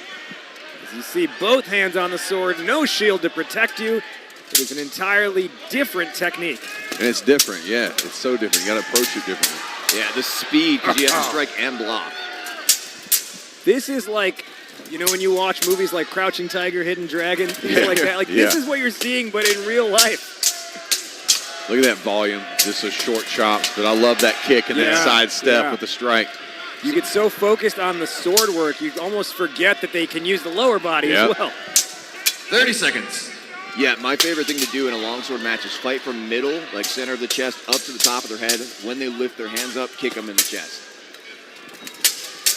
And you'll see that some of those guys coming close, get that sword behind you, use it to grapple even. Yeah, and grappling in a longsword is tough, man. This is the kind of close-quartered combat with these long swords where you will quite literally see sparks start to fly if they make the right angle of contact. Oh, I love that. Did you see that? Eddie got hit, looked down, said, okay, I'm going to give you one, too. The second round. And the first round comes to a close. What did he do? He just looked down, he's like, you know what? That's exactly what he did. Hopefully we see that on the replay. I really hope so. And Daniel Eddy's got, looks like this Spencer in his corner. Yeah, Spencer Waddell in his corner. Yeah, fantastic swordsman himself. Again, good speed. The big problem I see, especially with people who are a little less experienced with the longsword, they're not returning to a guard after a strike. Like you see Daniel Eddy strikes, and it doesn't come to guard. Tyson's actually returning to the guard, even though he's a little slower. You know, he's getting some blocks off. There was that inside kick, that side step and strike. Beautiful job from Tyson. And you see that this is one of the things that's been kind of customary of Tyson we've seen through his first 2 bouts is that MMA background. He stays so loose when he's in the cage, right? He is bouncing left to right, which I cannot overstate enough. When you're wearing 70-plus pounds, it is not easy to do. No. 10 seconds, fighters. Lock and load, and let's go. The internet community always assumes. Our live voting in the app is back up and running, so you can now download the app or open it if you already have it downloaded and make your picks on the current fight. Right now, fans picking Daniel Eddy. Round number 2. Fighter number 1, are you ready? Fighter number 2, are you ready? And who's ready for some more longsword fighting? Then start fight. And you see there's that charging start. Yep. He does find a way. There's the grapple. Line nearly. Great transition. There's the grapple. Oh, he's got it down. He's got it down. This is where Daniel Eddy's comfortable, man. Look at that. Punches. He loves it. And here, let's see if he goes for the double knees. No, the clock will stop on him with the ground game clock. 10 seconds max once on the ground. Once Daniel Eddy gets an opponent on the ground, you know, and he handed us this sticker beforehand, this little cartoon character of him, and that's his signature move. Opponent on the ground, he drops double knees. Yep. At least he didn't give you his boudoir photo like he gave me. But no, he is one of the most explosive fighters we have out there, man. Like, big things ahead for him, man. I think I'd like to see him and Ellis fight an explosion, you know. 30 seconds. I'd like to see him and Ellis boudoir photo. Yeah. I would. Ooh. There we go. The clashing of steel against steel, iron against iron, echoing throughout the Grossinger Motors arena. So loud, and you can see they're getting exhausted, man. This is the fastest you fight is in a longsword match. And even those small smacks on the knuckles of the gauntlets, like that, it just hurts over time. I mean, just tallying up wax. And stop fight. Fighters to your corners, give it to rest, set them out for their final round. Is in the books.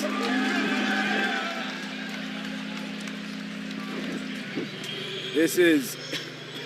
I don't think that second round slowed down at all. In fact, it might have sped up from the first round. I felt like it did. First, a big baseball swing out in the open.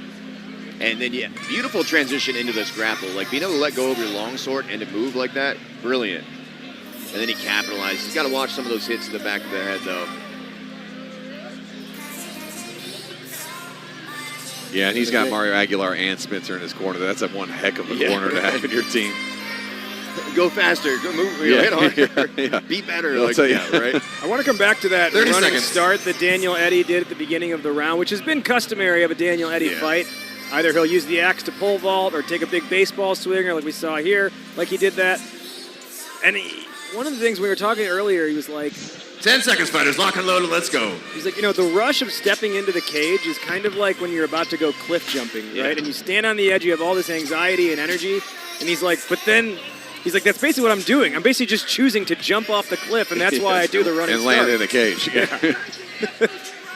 Final round. Fighter number 1, are you ready? Fighter number 2, are you ready? And who's ready for this final round? Then start fight.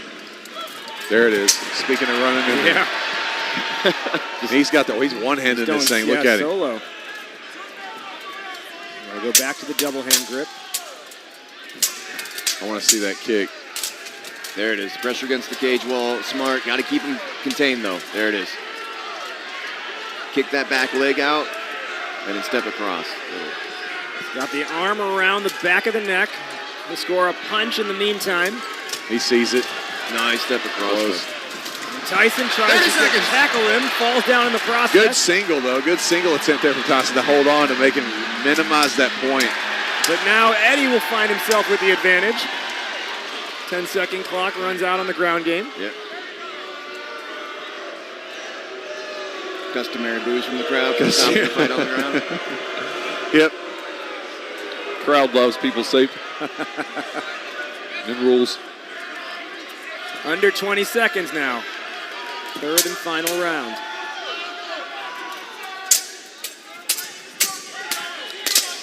Seconds, fighters! Masterful sword work. They're going to put him down. Yeah, they talked about that.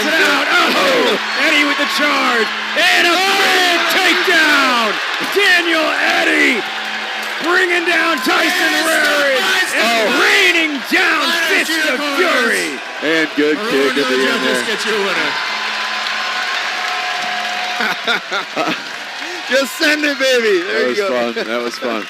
I feel like he's probably talked to him back. He's like, we're going to drop swords and we're going to punch it out. And he was like, I'm going to bum rush you. And his body's like, dude, screw this. And in the final seconds of the match, too, to have that last surge in you. Yeah. And longsword is so fast. It's so exhausting, man. Yeah, fantastic job from both guys, man. Great volume, great output. And Mickey, you always talk to these fighters before the show. Yeah.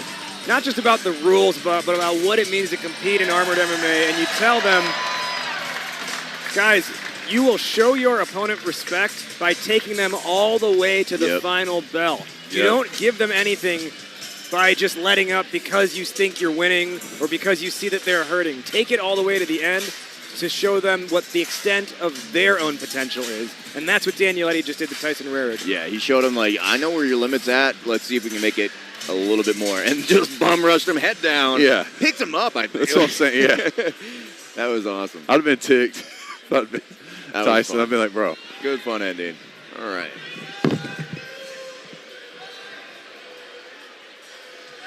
After 3 rounds, your winner is Daniel Eddy!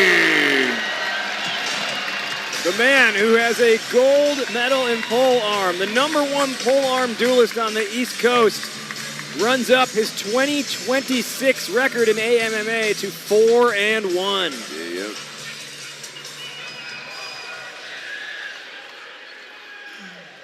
Bloomington, welcome back. I don't know a better start than a two-handed sword fight. What'd y'all think of that? Do you like the two-handed weapons, yeah? All right, Dan, first and foremost, man, talk to the crowd about the difference. I mean, obviously, we can visually see the difference. There's two-handed sword versus what they've seen all night. What's the difference when it comes to training, approach to the game, when it comes to these two-handed weapons? First and foremost, I want to thank my wife for letting me be here tonight. All husbands, take note what just went down. So thank you, Lauren. Appreciate this. So to prepare for this, I got it. I just practice hitting tires, man. That's it. So you just hit a lot of tires over and over. I came out here and I thought he was a tire. Just hit tires. For those of you at home, hit tires. You were fighting your friend, and that's another thing. We see this common, especially in some of the exhibitions. Teammates will sometimes fight each other. At the end of the day, you're trying to get the win. But does that mess with you? You know, fighting your friend versus fighting somebody you really want to fight? Absolutely not. If anything, it pushes me harder because I know that he knows what I'm putting in. He's seen it. I've seen what he's been putting in. So I just knew to be expecting a fight. He brought one. He didn't disappoint. I'm glad that he showed up and took this fight with me, even though we can do this at home. And you could hit those tires at home. Daniel Eddy, you did a fantastic job, man. Congratulations, brother. Once again, Daniel Eddy now with 4 wins in the 2026 season, rather. Stock is rising on him. Yeah, I mean, especially being a flashy fighter, a game fighter, high energy the whole time. I think he's ready for a pro fight. We've been talking so long, and I just want to give him that perfect entry into the pro fight world. He just told me today, he's like, what's going on with Omaha, man? I want to go. You got a pro fight? And I was like, you're asking for a pro fight? All right, I'll look. But I'd like to see him get into that level, man. He's ready for it, man. Match number 7. Fighter number 1, from Cincinnati, Ohio, it's Nathan Kitchen.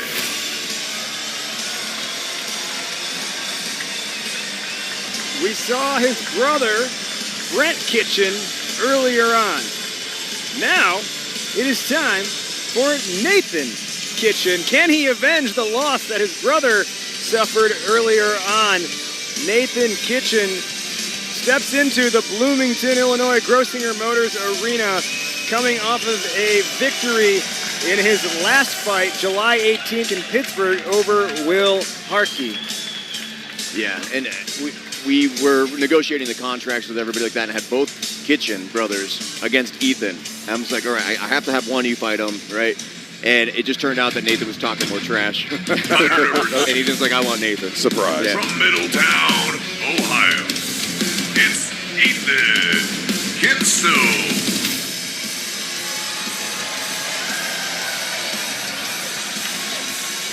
The Cotton Candy Knight, Ethan Kinsel, shares one thing in common with Nathan Kitchen, and that is his last victory was also over Will Harkey. Yeah, and that was the narrow one, wasn't it? We actually had to go into our third tiebreaker kind of rule that we had. Yeah, I've never seen it go that close. And that came down to control, I think, was the thing that they said at the very end. Yeah. Fighters to the center of the ring. Welcome to our pro fight portion of the evening. To introduce the fighters wearing the blue brigandine from Ohio, it's Nathan Kitchen. I swear, we've got somebody from Ohio every single match. And their opponent wearing the pink and blue brigandine. From Ohio, it's Ethan Kitchen.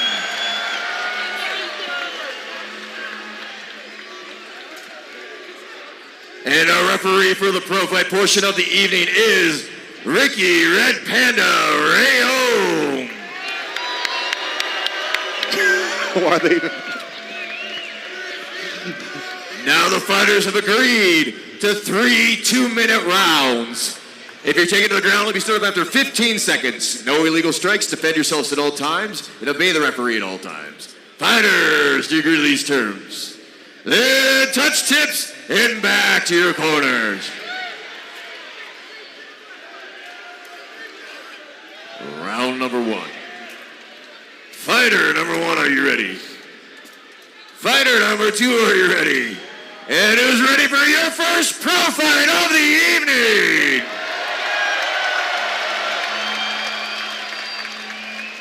Then start fight.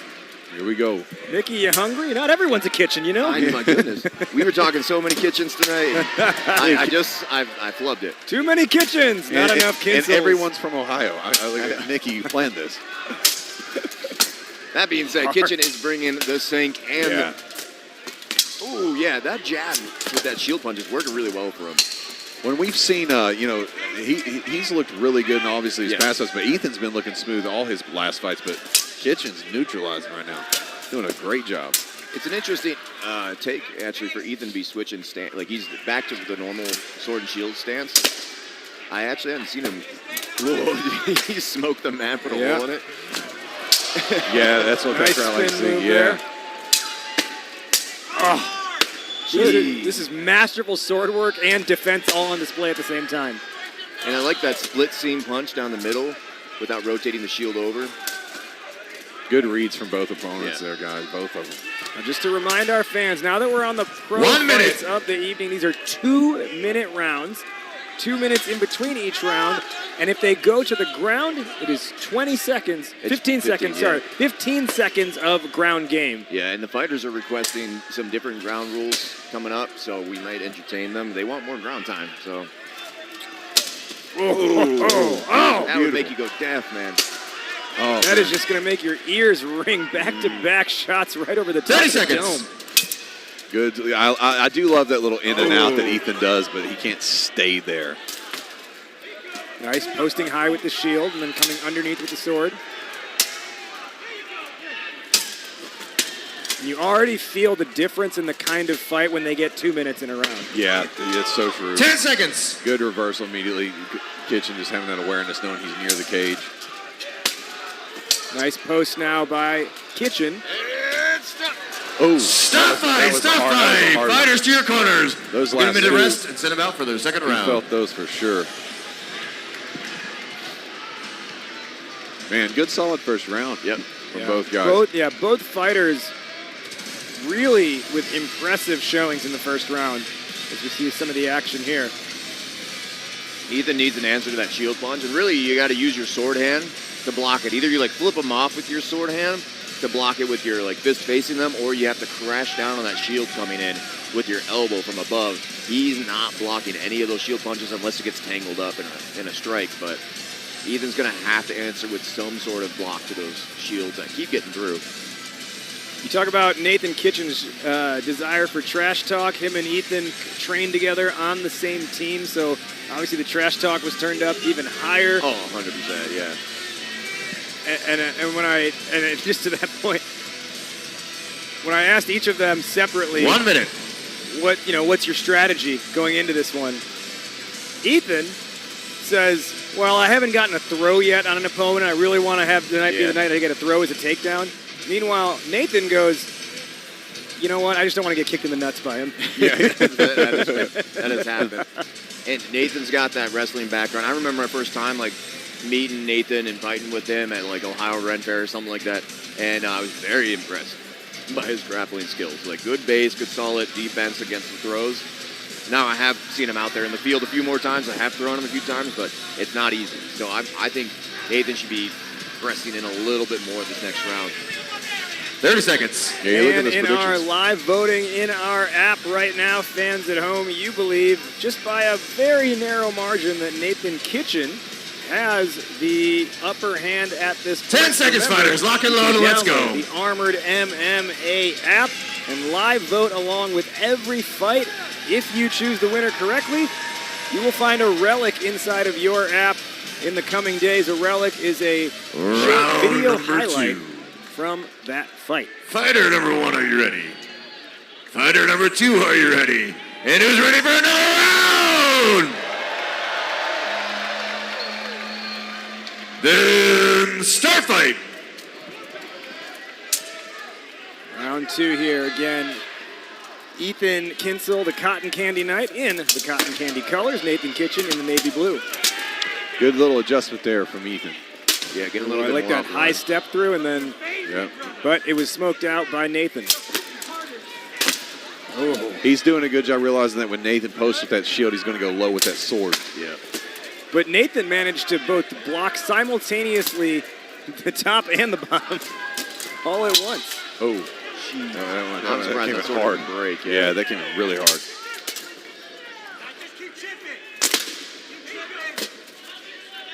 I can hear the crowd yelling, keep chipping. Yeah. I'm seeing pieces of the shield that yeah. fly off. We might need goggles out here, yeah. guys. It's working. Use that cage wall. That's what he's got to do. There it is. He's got his brother in his corner. Once again, Nathan Kitchen 1 minute. May need to avenge the loss of his brother earlier tonight. And I mean that his brother lost, not that he lost his brother. Yeah, good clarification. He's telling his corner's telling him to get his head up to drive that head under the helmet of Ethan there. High knee.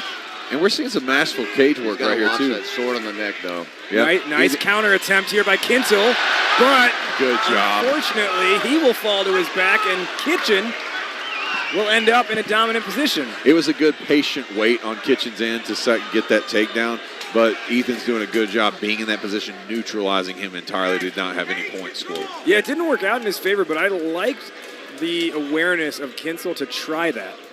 Yeah, you got to go for it sometimes. It may not always work out, but Ethan does have that good figure four defense. Anytime he's ever gone down, he always tries to lock a leg, you know? And that's why Ricky set him up a little bit early. more of that shield more just chipping away. Shield, yeah. 10 seconds left here in the round. 10 seconds. Man, this is close. I mean, I'm glad I'm not a counter right now. Yeah, I actually would have given this one to Ethan because he was doing a great job in the beginning. There it is. Almost. Fantastic job from Ethan staying up on that. He did a great job sinking his weight down and kind of setting it the other direction. Yeah, good adjustments by Ethan. I think Nathan's going to have to push in and get a takedown. Like a nice clean takedown on Ethan. Big thing is I haven't seen a lot of push kicks to the chest. Like that's a weapon you have to utilize to get their hands to lower a little bit to open up everything else. I'll be saying it. Dude, yeah. All the time. More kicks. And Ethan's long enough too. He's got that long, lanky build. It's there. And then Kitchen can definitely close that distance and use that hard thrust kick, you know. Especially if the other fighter's allowing you to stand in orthodox, right, with your shield forward and your sword back. That means your strong foot is locked and loaded, and you're at a range to actually make contact. Right. When the swords are forward, you're too far away to land a kick. You're going to have to strike in, then throw a kick. Yep. But right there, he could have thrown a kick at any moment he wanted to. Gavin, Nathan believes the strongest aspect of his game is cage control. We saw a little bit on display there. I'm curious, after seeing these first two rounds, how would you assess how he's done so far in cage control? I'm a huge fan of control in the fight. I think it extremely matters, and it depends on who you ask. But I don't think he's done a fantastic job. We did see in this second round the masterful kind of display of this back and forth. So you saw his skill set with it. But I don't think he's done enough to control Ethan this entire fight and just neutralize his game plan. 30 seconds. I think he's going to have to go and strike and come out the way he did that first round. Yeah, I would not think I'm winning. No. Either side. Not at all. This is one of those, like, it's third round, I'm going to go red line the whole time. Which, I mean, you don't really get that advice all the time, like in MMA. Like, it's like, you got to back off, pick your shots. You don't want to get, clipped. in our sport, you have to like go so hard that you exhaust the other person so they can't defend themselves anymore and still have energy to deal damage so that they can't continue fighting. Yeah. 10 seconds, fighters. Lock and load. Let's go. Shakes his fist in the air. He is ready to go. He's feeling the energy of this crowd. He is getting them to say, Ohio does matter. And he could be dead tired for all we know. But it could be a psychological thing for the opponent. I'm up and I'm ready. Number 1, are you ready? Fighter number 2, are you ready? And who's ready for this final round? Then start fight. All right, third round. And again, this pro fights. This is now minutes 5 and 6 of the fight. Fatigue sets in a little bit more. The emphasis on cardio a little bit more. And also the emphasis on having a shield that doesn't get shaved down completely. No, my God, that shield's falling apart. Man, what an interesting shovel hook that is. Like, yeah, he leans off center line and then corkscrews it up.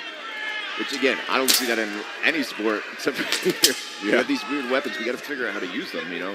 And I love the unique approach. Mickey, can you talk about the difference here? I mean, now they're the same, but that stance where Nathan's just got the sword over his shoulder, and Ethan kind of started to mirror that, but prior to that, Ethan had that shield, sword high, shield in front kind of starting stance. I mean, we call it English guard. I mean, it's you start getting tired, and so you load it up on your shoulder just to be able to throw a shot. Like, it does look like Nathan's arm is looking done.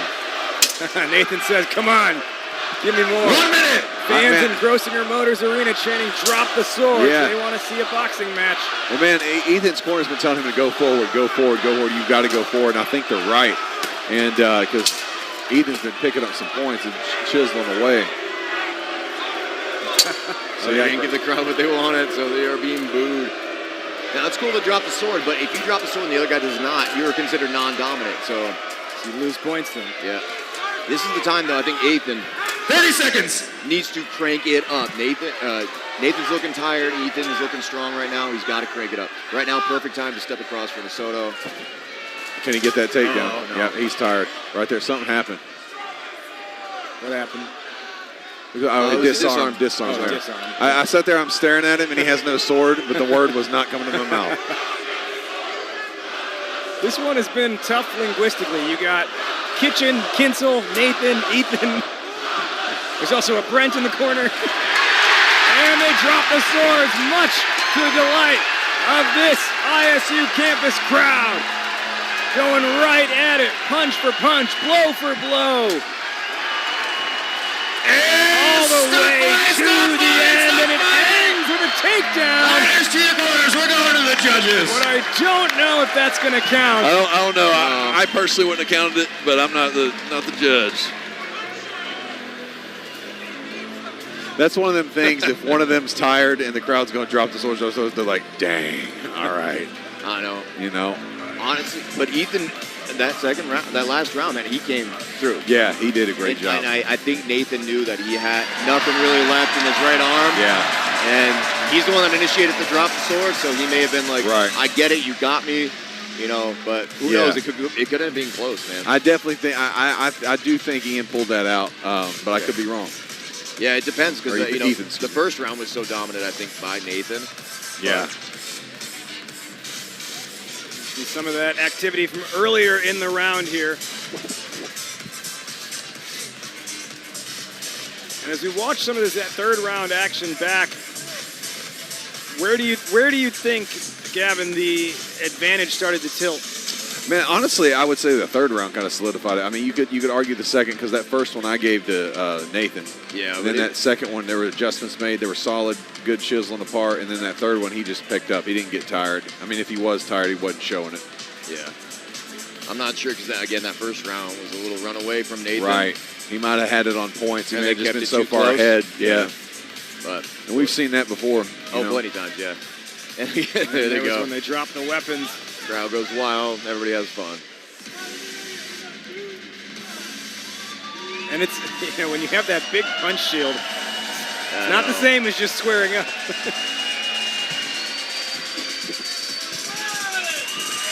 I mean, and they can't. The crowd's going to get ticked either way because both of them from Ohio, right? If you can stand in the center of the ring. I think Ethan was on a mission to get people to like Ohio. Yeah.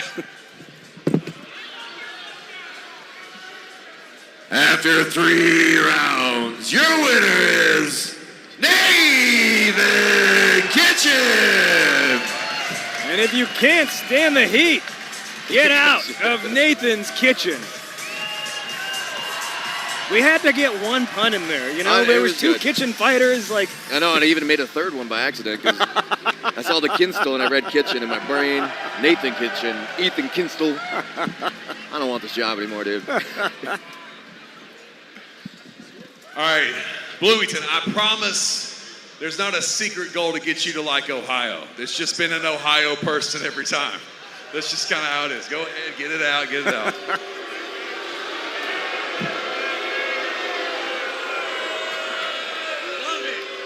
I'm glad I'm from Tennessee, but here we go. Nathan, all right, man. So, your brother fought on this card, you fought on this card. A lot of energy coming into these fights, man. What was your game plan coming into here with the guy named Ethan? He's nimble, he moves around, he bounces around very well. You're a good grappler, good wrestler. What were we thinking? Yeah, he's young, so he's got tons of energy, right? He's that kind of guy that he's a stick, you know, and they eat too much and they have so much energy, but I knew we were just better, so better striker, better puncher, better grappler, so it was pretty standard. We knew what we were going to win from the start, so. That's the attitude to have, man, and I think it was that.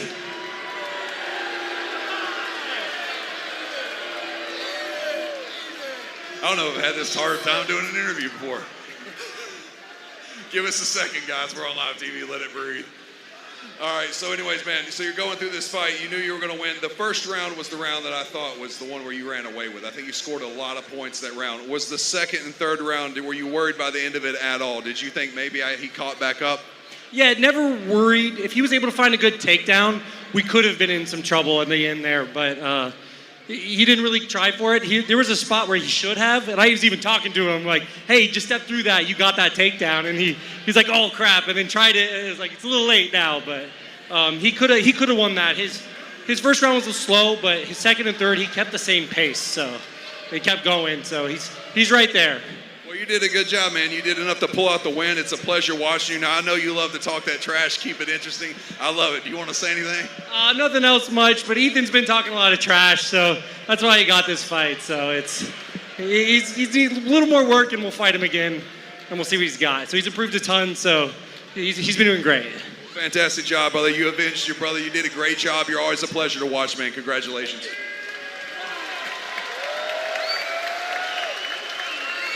Congratulations to Nathan Kitchen, picking up the victory over his teammate and his friend, Ethan Kinstall. Let's keep it moving into our first and only female fight on the card now.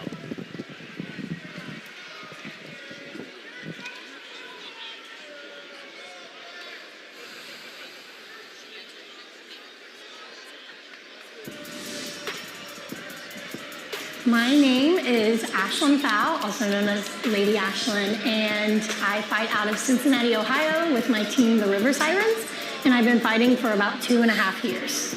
So my name is Adriana Isaac Delgado. I'm from Mexico City. My team name is Slavinsky Boyni, and I'm the captain of the female team, which is the Night Witches. To prepare for the fight, I really work on my sword skills because that's where I lack the most. Ashlyn, I'm so looking forward to this fight. I'm gonna hit you with all the power of my love and respect. Honestly, I have no idea what I'm gonna bring for the fans because I don't even know myself. I usually just get out there and my saying is wing it to win it. The fans can really expect me to just show what a girl in this sport can do.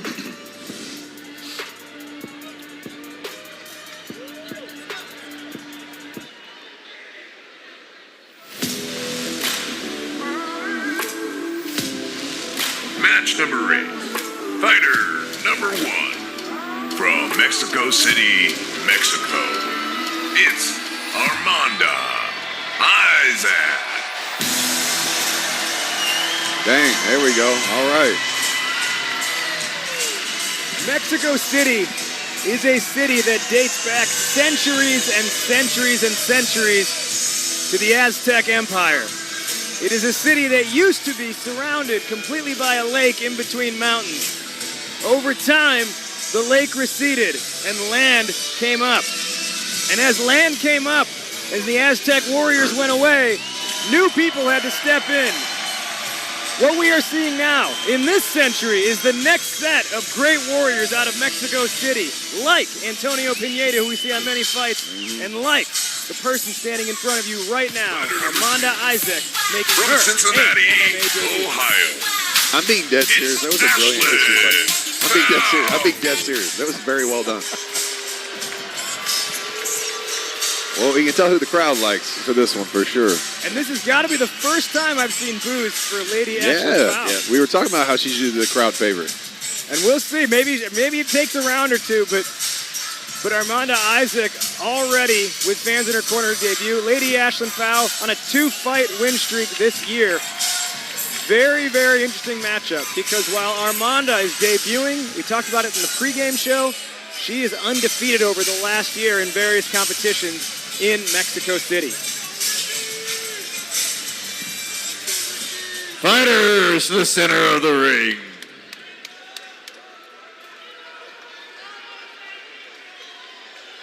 To reintroduce the fighters, wearing the black, purple, and blue, from Mexico, it's Armanda Isaac.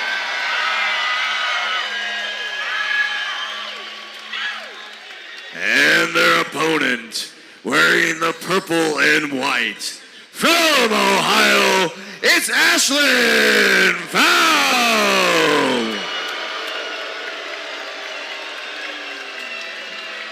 And she's like, I don't know, I don't get it. The fighters have agreed to 3 2-minute rounds. If you're taken to the ground, you'll be stood up after 15 seconds. No illegal strikes. Defend yourselves at all times and obey the referee at all times. Fighters, do you agree to these terms? Then touch tips and back to your corners. Oh, Ashlyn's from Ohio. That's why. Yeah, that's what I was getting ready to say. I was like, I didn't know you picked up on it. I was like, round number 1. Fighter number 1, are you ready? Fighter number 2, are you ready?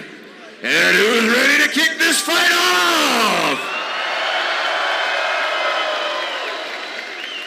Then start fight. Lady Ashlyn Fowl coming off a PR in weightlifting this week, benching 115 pounds. Oh, wow.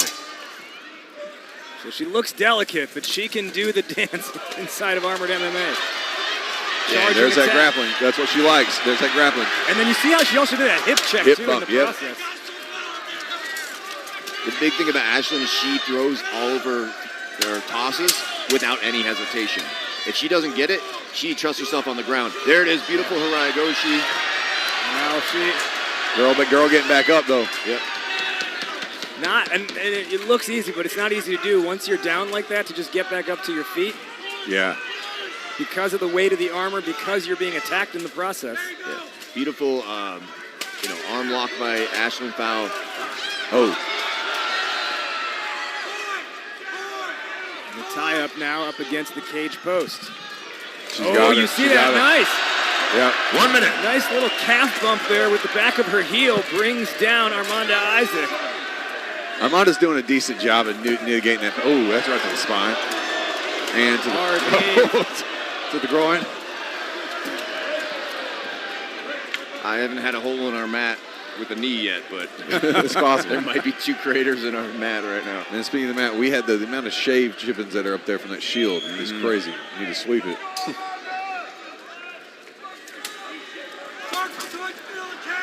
Under a minute here in this first round. Yeah, if I'm Amanda, don't get locked up with that foul. She wants to do that grapple all day, and it's going to neutralize that sword game. 30 seconds. She needs to separate and fire off strikes. Good underhook by Ashlyn. She's looking for that sweep.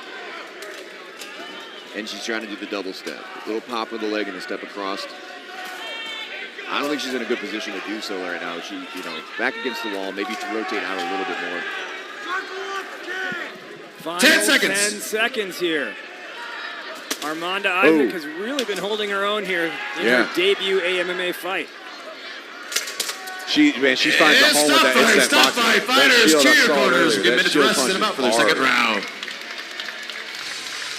I want to see more snappiness from Amanda. The strikes need to be just a little faster because Ashlyn Fowl is so just good, plainly, and then that grapple game that Ashland's doing is just working.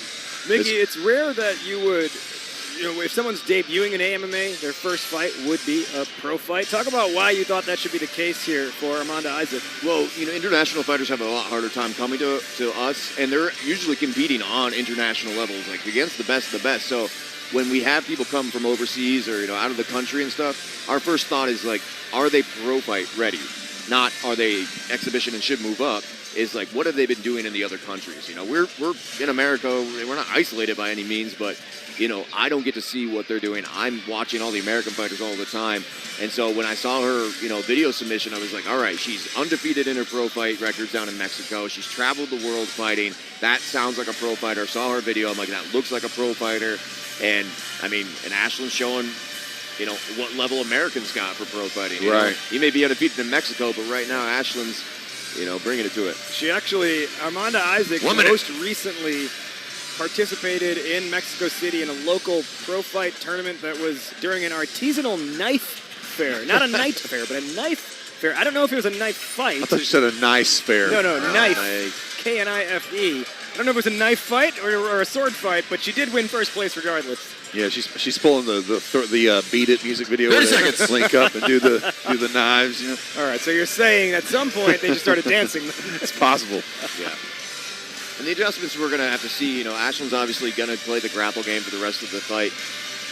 Armando's going to have to pivot and move and strike and move. So 10 seconds, fighters. Lock and load and let's go. Armando also talked about feeling a lot of pressure coming into this one, knowing it's a big production, knowing it's broadcasted, and knowing that in your debut you want to make a good impression. Round number 2. Fighter number 1, are you ready? Fighter number 2, are you ready? And who's ready for the second round? Then start fight. Round 2 underway. Ashland Fow in the white lace and purple. Oh, there she is. In the blue and orange trim. Good job of her rotating off that cage, though, realizing she's going back and trying to put Ashland against that cage. That's the smartest move. Now get that separation so she can do her strike game. And you see she keeps trying to get that. Yep. She's trying to rotate the body to get that arm around the back of the neck and run the hip up against Isaac. She's doing a great job. Amanda's listening to her corner. I can hear everything they're saying, and she's doing everything that they're saying. Yeah, and she's right next to her corner, too. Oh. Big throw attempt by... And she's able to control. Would you say that was control on the way down? I mean, she established control pretty quickly, it looked like. I would have to go to the judges, but...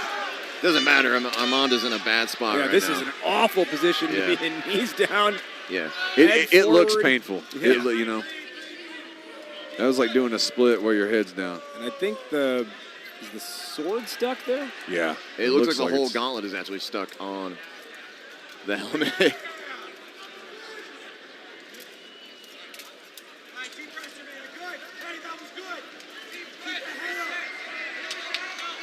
I love hearing the coaches you just touch a good job, get going. See, she wants to strike. Amanda wants to strike. There's nothing more frustrating for a striker when the person's making you grapple. 1 minute. Way through this second round. But do you have the gas tank to grapple all the way? Right. She's got to get that head up. There we go. Nice body shot actually with the sword hand. As they start to work their way around the cage perimeter. Nice knee there by Ashley. And you see Isaac trying to brute strength her way out of that predicament, and she does, at least for a moment. But Ashley Fow will run her up against the cage wall once again. And there you see that rotation. Yeah. 30 seconds. Yeah, she's doing really good shifting to that leg and just letting her fall right over leg or fall straight down. 20 seconds to go here in the second round. This is where Amanda's got to strike and take advantage of that gap between them. 10 seconds. Let's see, and that's where Ashland does a good job with that. She's known as being a grappler, but she'll throw that shield punch out there. She'll close the distance to set up what she loves to do. And stop and a takedown. Fighters in corners. We'll give them into rest. Set back out for their final round. Don't know if that's going to count. I don't know either. That was right on the way. Right on the border. Again, takedowns worth 5 points. Strikes that do visible damage worth 1 point. And here's the thing about him, Ashlyn, she can grapple for most of the rounds. You can see in the second round, like, it wasn't as effective, but that means the other person's putting in more effort defending, right? So if Ashlyn's got a little bit left over, I think throws like that, very easy throws like that, are available to her for the rest of the night. Yeah, and I think that grapple is just tiring Amanda out enough to where she can't execute.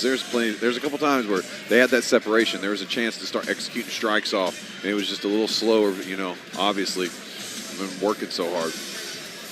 The beautiful Arago, she's and I think what we saw in that second round out of Ashlyn Fowl that was, I think, missing in the first round was that continuous pressure to keep it in close quarters and just completely control the pace. 1 minute. Yeah. And she's using those strikes like just to come in and do what she wants to do. I mean, if I'm Ashlyn, you're sitting 2 up, in my opinion, I think. But I wouldn't take it easy to the third round. No, always assume you're losing. Man or woman on the AMMA roster, I think Ashlyn Fowl might be the strongest grappler we have. Yeah, she's really good. Yeah. And to me, it's about the lack of hesitancy. I see too many people try to set up a throw, whatever. She moves into her throw, very smooth. Like right there, it was already happening. She broke the posture as she did the first step and then stepped across for the throw. 30 seconds, fighters.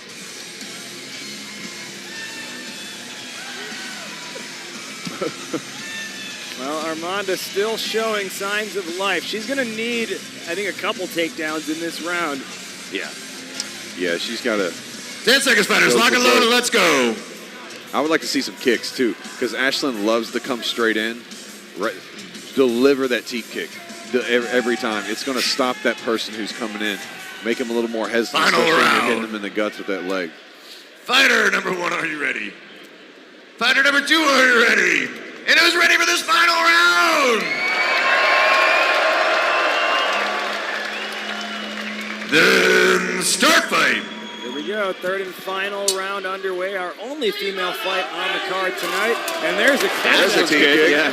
From the person that is. Look at that. Great job. She did a great job. Drags her to the ground. Oh, huge knee to the back of the head. You see Armanda hanging on for dear life, trying to pull down the right leg of Ashlyn Fowl. Those spine shots, man. Compromised position for Armanda Isaac. That's what I was saying. Time will be her friend there, saving her, getting her back to her feet. That's what I was saying. Like, at the end of these third rounds, Ashlyn has all the openings for easy takedowns, But the big thing with Ashlyn is she puts her head down when she pushes in. Ooh. Nice punch. His Amon's corner's telling her circle and switch. Yep. I just feel like Ashlyn has just had her number no matter what. Yeah, she's done a great job adjusting to whatever she's doing. Nice. Oh, huge throw. 1 minute. Takes her cookies in the process. Yeah, geez. For everybody at home, BJJ does work in our sport. Yeah. Oh, just to the shoulder, man. It's like to the brachia, just getting the knee there. She's still got a minute to go. They want to just see everybody drop the swords every single round. Let's see if they'll acquiesce. Well, they're going to, at least for now, keep the weapons.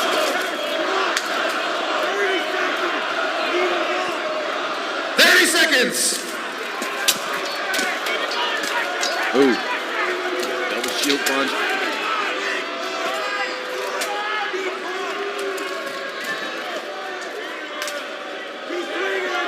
Wonderful. And they will drop it out. Close it out. Girls can play too. And Ashlyn just assault Armanda Isaac with her fists. Isaac. And stop fight, fighters to your corners. We're going to the judges to get you a winner. Good job, girl. Good job. This fight was all Ashlyn all day. Yeah, fantastic performance. Just a good clinic overall. Yeah, I mean, great grappling. There was some good sword play in there, but like, if your game plan is I can get to the ground, screw the sword. Yeah, yeah. But don't risk the loss trying to practice the craft in the in the mat. Maybe a round or two if you know you're up to. the beautiful like little turn for the hip toss and then a step across for the Taitoshi, and then get in this vulnerable position, knees the head. Great control. And I'll tell you this, like, I learned single legs, I learned double leg, all that stuff like that. And armor, oh my God. Yeah, they are the hardest thing to get. Yeah. They are a desperation move. I've seen it done For like sure. once or twice, man. Like, it is so difficult to get a double leg. Ashlyn with one of the strongest shows we've ever seen out of Yep. her, and nice little moment for her personally. This is Beautiful Her parents setup. are here tonight. Their first time her parents are ever wow. seeing her fight in person. That's awesome. Yeah. What a great performance to put on in front of your parents, you know. I used to like not be able. I could never have my parents in fights because I would just get smashed. Like it's like even like just practices. Well, you And need to train harder, dude. It wasn't even that. It was like just their presence alone, knowing they're in the building. But if they're not there, we're good. And you can see the fatigue, like right at the end. They were going hard. A grapple round for 2 minutes straight, pretty much, like each round. That's exhausting, man. I wouldn't want to be a part of that. But still had enough energy to do 15 seconds, pretty much, of boxing at the end. Because you got to understand, the ground game, if you drop your swords, it's longer in pro fights, so the boxing that they're doing is another 5 seconds. I actually wonder if that is her mom in the cage fanning her right now. That that's probably a good point. I think that's fair. Fighters, if you can stand to the center of the ring. All right, let's get the official decision now.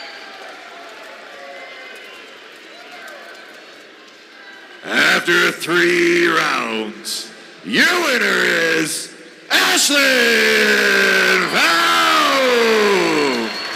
Lady Ashlyn moves to 3-0 this season.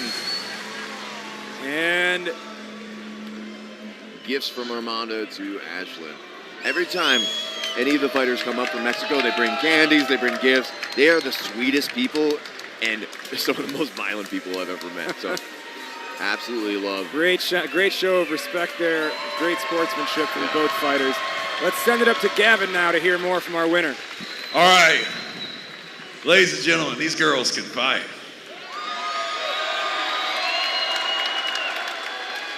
Say it like we're surprised. We're not surprised at all. You always put on a fantastic show. What a clinic. What a clinic. You did such a great job. Your grappling, I would argue, we were talking about in the commentary, I think your grappling is by far maybe the best, if not definitely one of the best in the league that we have. You did so well. So you have a Brazilian Jiu-Jitsu background. Typically, you don't see that working too well in here. Tell the crowd, what do you think works with Brazilian Jiu-Jitsu in this sport and what doesn't? I definitely think it helps with the throws. I take a lot of the throws that I learned in BJJ and implement it into armor, which weirdly works really well. And then just finding openings and playing with the balance of a person. There were a few times where I noticed she was twisting to the left, and we talked it out, and I was like, wait, can I just take a step back and then go like this? And he was like, yeah, try it, and it worked. So I definitely think it translates really well. So. It clearly looked like it translates well. You did very good. We're very proud of you. Now, I know your some emotions are running high. It looks like good ones. Yeah, it's okay. No, it's good. I want to tell you, I know you're fighting tonight was the first time you're fighting in front of your parents, correct? Is that right? Yeah. In person. They usually watch from home, and my parents are here tonight, and they were sitting right by the ring. So I'm really glad I can make them proud. Well, they would be proud of you, win or lose, and I know we're all proud of you because you do a fantastic job putting on a great show for us and for everybody here in Bloomington. So thank you so very much. Is there anything you want to say? I just want to thank my opponent, Armanda. She flew in all the way from Mexico City to fight me with like 2 weeks advance notice. She is such an incredible and sweet person, and I just want to give her a round of applause. She's really awesome. Ashley, girl, you're just the sweetest girl on the planet. I tell you, like you're just sweet. You're breaking my heart over here. I'm not going to cry, but you're fantastic, guys. Give it up for this lovely lady. She just shows that women crush it in this sport. Congratulations. Once again, Ashlyn Fowl now 3-0 in 2026. It's getting hard to find a competitor that can match her pound for pound and take her to the wire, because she's been winning in pretty convincing fashion. Yeah, we're trying to set it up. We got the weight class is difficult right now in the women's division. There's not a whole lot in the 135, and the 145 seems to be more dominant, right? But you have Shannon Knight, you have Jenny Hobry. Like, I'd like to see them come over here, fight Ashlyn, and Match number 9. Who's the next champ? Fighter number 1. From Fond du Lac, Wisconsin, it's Jedediah Zabel.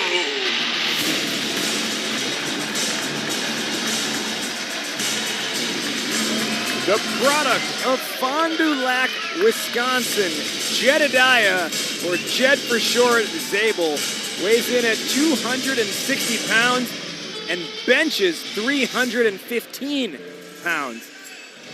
This guy is an absolute hammer who we're going to see go head-to-head with Spencer Waddell. Yeah, it should be an interesting match. I met Jed when I first started. There's a video of me actually punching him in the face a couple of times during a melee. Like, we go way back, and he's grown so much, and he's so strong. It's insane how strong this kid is.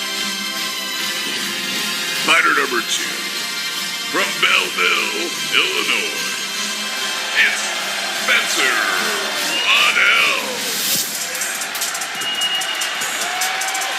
Man, I'm excited for this fight. I think this one might be, these next two are the greatest fights I think we're going to see, man. This is exciting. This is the return of Simply Samurai Spencer Waddell. He is known around the world for his sword work. He's coming in off the Denmark World Championships. Yep. He has been perhaps arguably the guy who has put armored combat fighting on the map. And tonight, he tries to find his way back into the win column in Armored MMA after we last saw him in April in Nashville, losing by TKO when he took a cross guard to the eye. Yeah.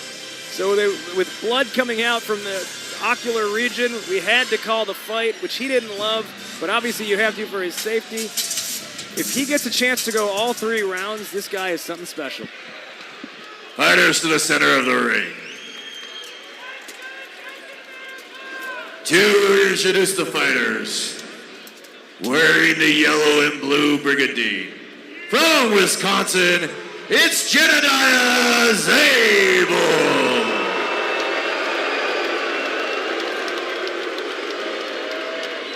And their opponent, wearing the American flag brigandine, from Illinois, it's Spencer Waddell.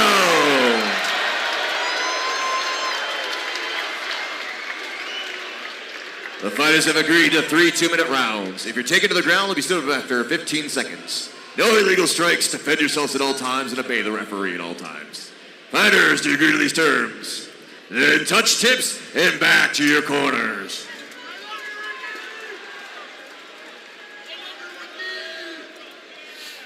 Round number 1. Fighter number 1, are you ready? Fighter number 2, are you ready? And who's ready to kick this match off? It's a new kit for Spencer, too. Yeah. You usually see him in green and yellow. The start fight. Looks good. Perhaps because of his appearance at the World Championships, he's still riding that gear. Yeah. Here's that clash. Look at his Yes, he got it. Spencer with an early 5-point advantage. Oh. Beautiful transition, but there's that power lifting. That's it. Like I said, Jed is so strong. Spencer over the top. And the crowd is loving this start. Yeah, great start. So, Mickey, this is actually one of the things you were saying. You were looking at as a rule revision where if control changes on the ground, the clock resets. Yeah, right? that's what we're thinking about. Not there yet, but I know that is on the discussion. Yeah, 2027. If they're in a dominant position and it gets flipped, that 15-second clock resets. And I think that's why. I would love to see more of that fight for that dominance. USA chance. Even though Jed is from Wisconsin. Yeah. Just so we're clear. American flag. Yeah, American flag. And almost another takedown by the knee right down the middle would be perfect. Yeah. Man. Spencer's got it. Nice job from Spencer there. Now he pins him down with the knee.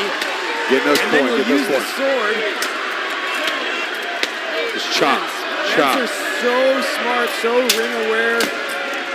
Just finding the opening. Yeah, because that sounded Running real up those soft 15 right there. seconds. Yeah. There is no armor in that position. Something's hard. He's talking to the ref. Yeah, there's a gap. You can see Jed's brig. It doesn't go all the way down in between his leg plates. And he was getting hit in the... And look at that right away. Another single arm takedown. Dude. It's a reversal action by Jed. I think that was too much momentum on Spencer jumping on top of him. And now, Jed is just laid out 12-6 on the ground on his stomach. Is he okay? Is he calling He's it? not looking. Stop fight. Calling it. Fighters to your corners. Was that the round? Or did he just TKO him? Yeah, they called that fight. Dang. What was the reason? Do we have the reason? TKO. He just wasn't responsive. Wasn't responding. Let's see, Ricky Rayome's going to come over near us. Okay. What did he say? What is? I got the word. The fight has been called to a stop by the referee. This will be a TKO. What did he tell you, Mickey? What did Ricky tell you? He said during the strikes to the hip, all of them were hitting like hip bone. Yeah, absolutely hurting him. And then when he got laid out on that, he was just hurting too bad. They asked him to get up, and he's like, I just cannot get back up. That's 7 of them. He took too much damage, too many throws. Look at the replay. I mean, good Uchimata attempt, and then lets Jed fall on his own kind of on that, right? And then, hard punch to the gut. Yeah. This was the later one. So cool. That's the best I've seen Spencer look. Yeah, I think that was like a new Spencer, new man. Yeah, full confidence. Like usually he hangs back a lot in duels. This one he's like, I'm sending it. I mean, he's heard us say it before. We want him to be this kind of aggressive when he's out there. Spencer getting those USA chants. Again, I have to imagine this is what he wore at Worlds, where he placed 12th in longsword and 8th in sword and buckler. And honestly, Gavin, I would also ask him when you're in there about his recent charity efforts too at a Dungeons and Dragons game. Yes. And beautiful work. He pins here. This is where the damage gets done. Jed can't get his shield out to defend his hip from all those strikes and just aid him up on that. So let's go down. Announce the winner. The referee has called a stop to the fight. Your winner by TKO is Spencer Waddell.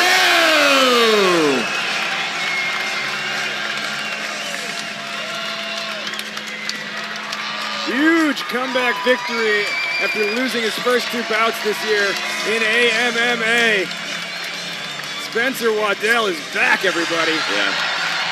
And he came with so much more confidence than I've seen him ever in any of his fights. So I hope he keeps bringing that style of fighting forward. Bloomington.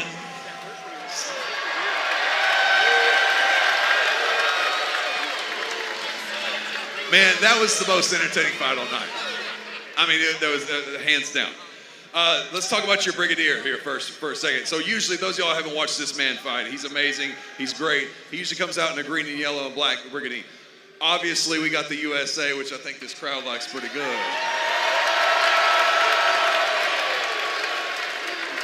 Go ahead.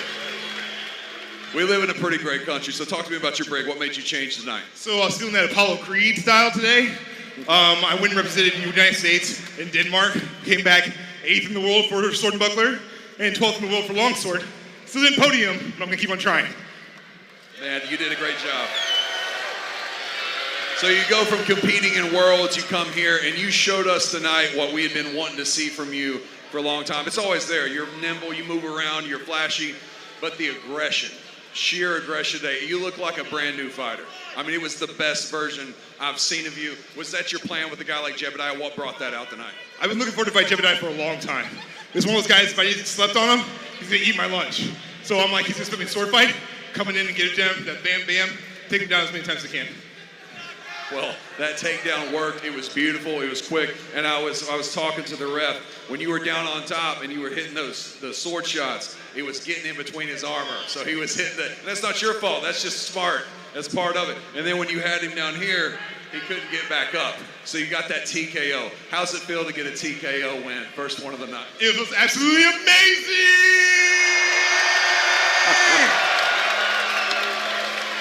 I love it. Spencer, one more thing for you. I wanted to give you a chance to the crowd here. I know you've been doing a lot of charity work, and I wanted you to talk to the crowd about that. I'm going to give you the mic.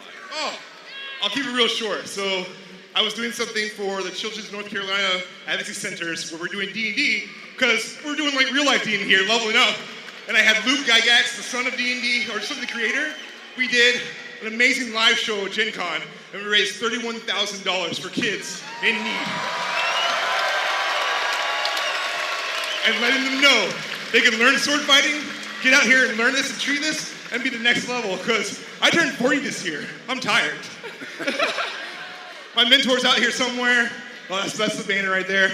My mentor's out there at Bowring. He taught me everything I know since 23, and all these other friends that came to support me. But thank you guys. MMA is where it's at, and we're just getting started. Spencer Waddell, congratulations, my friend. I'm going to give you your banner. Enjoy your win tonight. Huge ovation for Ladies and Spencer gentlemen, we've got Waddell. the main event. It is time now for, as you heard from Gavin, our main event. Let's see a preview.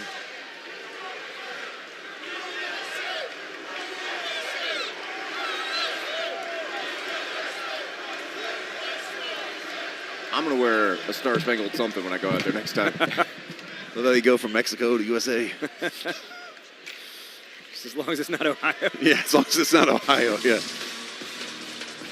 My name is Dakota Miller. I fight out of Columbus, Indiana for Vernon Vanguard Armored Combat and Kenyas. My name is Ronin Sato. Japanese, my first name means Masterless Samurai. I've been fighting for over 5 years. I have been knighted in Prague in 2023 for fighting 12s, 30s, and winning the first silver medal in the United States longsword. Ronin's currently the champion. He's quite a tall fighter, and he's very well-rounded, so I plan to cover the distance I need to be able to get to him. Dakota Miller is, he fights sometime with Kenyas, who has experience doing melee. Also, I was told he's a good duelist as well. But he's also shorter than me, so that gives me an advantage. The fans can expect some intensity. I definitely plan to push the fight to him. I'm going to come out hard and put a good show tonight, so win or lose, it's going to be fun to watch.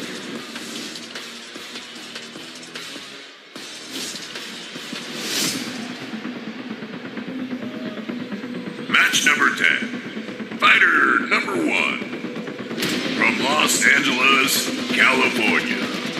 It's Ronin Sato.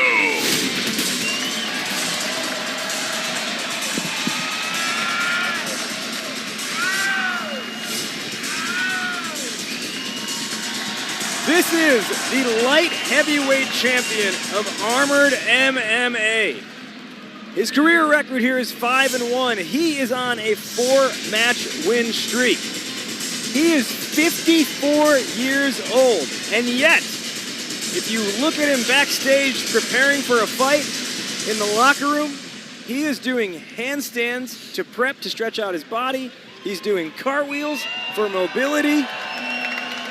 He is everything you would not expect on appearance, but he is the reason why you should not judge a book by its cover. Yeah, Ronan's fantastic to watch, man. I mean, he moves around like a 30-year-old. Fighter number 2. Easily. From Columbus, Indiana. It's Dakota Miller.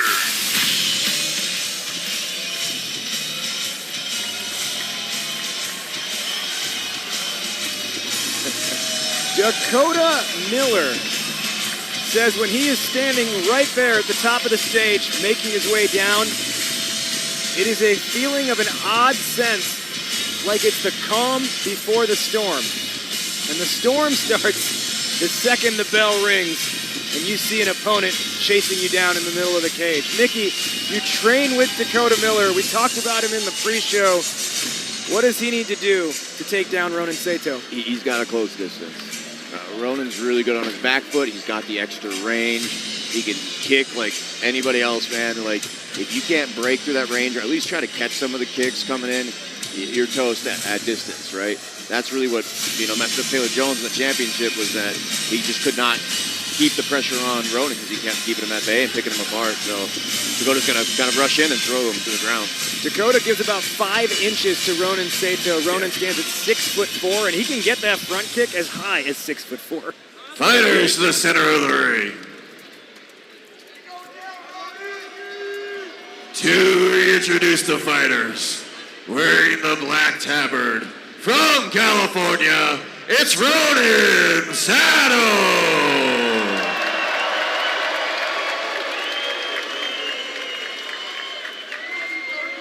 And his opponent, wearing the blue and maroon tabard, from Indiana, it's Dakota Miller.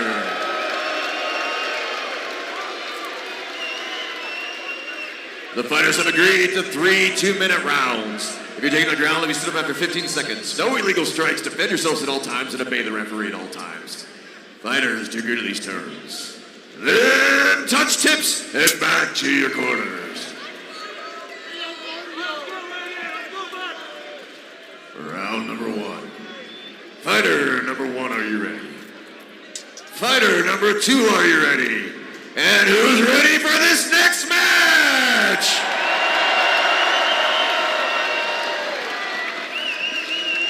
Then start fight. Here we go. Ronan Sato, Dakota Miller, main event, Armored MMA, Bloomington, Illinois.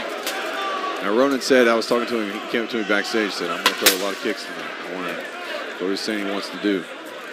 Ronan's that big, tall, imposing figure. He almost just kind of stalks down his opponent. Yeah, beautiful movement by Dakota. I think he got distracted for a second by some armor that got bound up.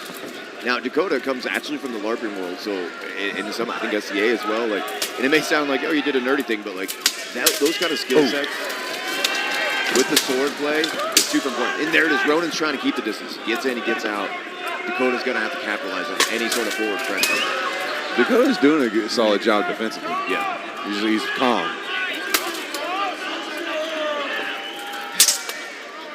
Measured approach here to start off this first round. There's the jabs in and out. 1 minute. Wearing that more ripped style helmet, so visibility roughly equal. However, Ronan has the vertical ribs as well. Big old squat right there. Oh, good knee. Beautiful knee. Clinch drives a knee. That was a fantastic takedown attempt there from Dakota. He would have had to pull that knee up last minute. Hard knee strikes that Ronan brings. His knees are very hard. And just amazing that it was actually Ronan who got pressed against the cage and yet somehow found himself with a dominant position. Those knees are working. Oh. You can see that cage wall just kind of bowing out with the pressure here. Yeah, Ronan's doing a good job feeling Dakota go for that takedown. He just drives into the cage, full send. Yeah, these are just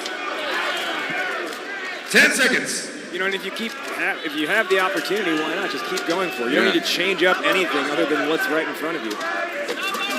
Look at how high he gets those knees. Yeah, stop fight. Fighters to your corners. Give it rest Dakota's the second round. Yeah. And the hard thing is, too, like, Ronan kicks his legs so far back, there's no way to break his grapple all of his weights forward. And so, for me, in those positions, that's hard because our cage will flex, he'll get pushed into it. You almost have to drop level, eat a knee, and try to get, under Ronan's forward pressure. Yeah. Or somehow snap down his head. But and that's the thing, too. Like, Dakota's not really a short guy. It's the fact that Ronan's is really, really tall. He's at normal tall. Yeah. Like... The thing is, he keeps telling me he wants to drop weight, too. Imagine him dropping to the next weight class. Yeah, that long. Where all the short people live. You're like, no. Here, eat this, eat this.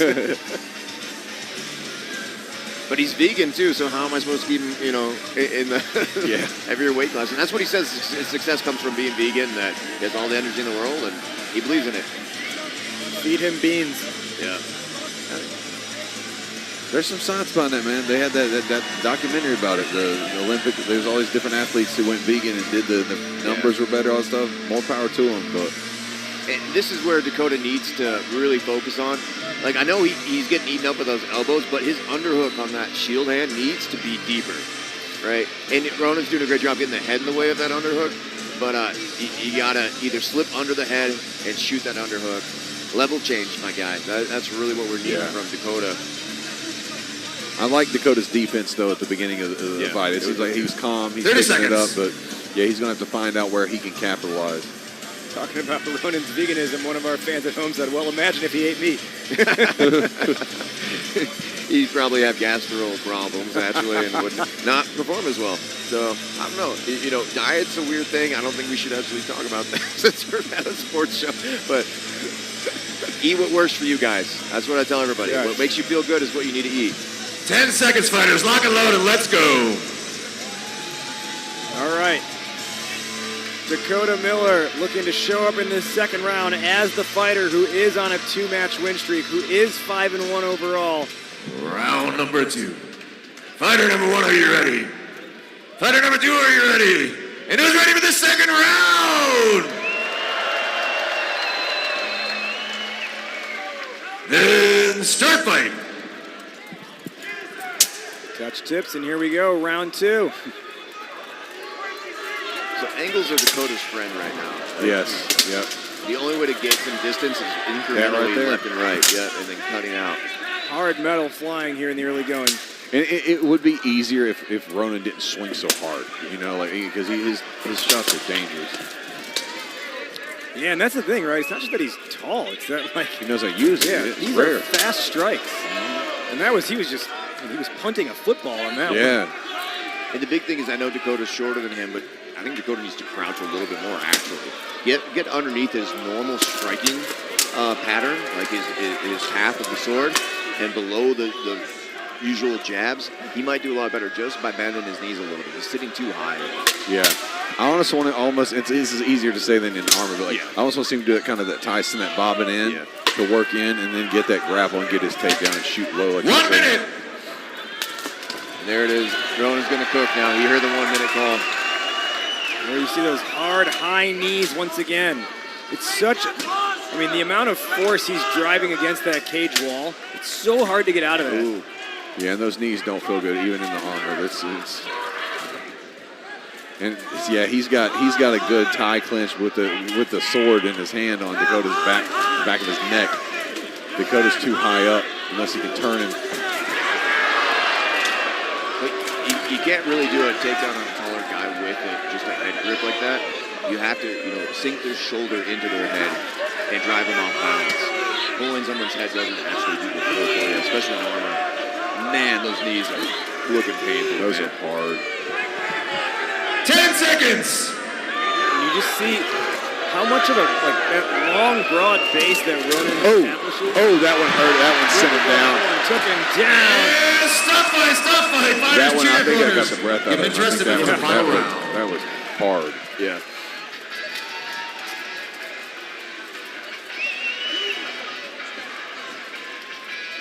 Dakota looks to be okay, though. He's tough. Yeah, Dakota's really tough. But that normally, if that wasn't something that happened with no armor, that's the end of a fight. Oh yeah, sure. You see, he just kind of stalks down his opponent. And really, he did a great job, cutting those angles off. I even like that Dakota was targeting Ronan's hand for a second there, just to kind of weaken his grip a bit. But here's the problem: he stops cutting corners. Yeah, he stops cutting angles, and his stance gets tall. And that's right where Ronan's used to punching people, right? Yeah. It's hard for me when I'm training my students that are way shorter than me because I'm like, oh, my punch trajectory needs to go down about 2-3 inches, right? And if he can lower just a little bit, he'd be out of that line of striking. It makes Ronan have to adjust. You see, actually, even Dakota's sword kind of got tripped up in Ronan's armor, making it even harder. 1 minute. On Dakota's part. Yeah, clearing your sword's a huge part of this sport. Being able to navigate it around is so difficult. Because you want to just go for an easy underhook, but you got the sword, you got everything in the way. Even tabards, man, cause things get tangled up. We might actually have to have people take off sleeves, just because they get in the way. And we can't even see the armor from Vales.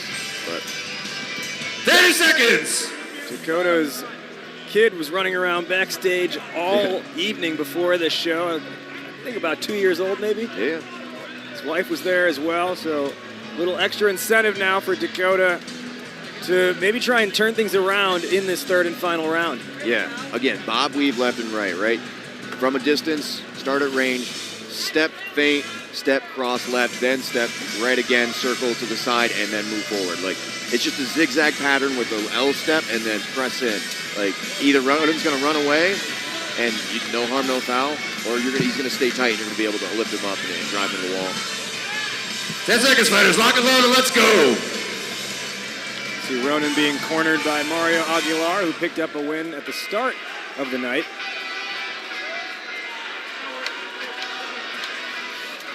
Final round. Fighter number 1, are you ready? Fighter number 2, are you ready? And for the last time, Bloomington, who wants violence?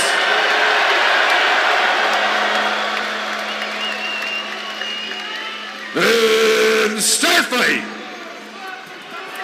Last 2 minutes of the entire evening. Fans in Grossinger Motors Arena chanting, Ronan, Ronan, Ronan.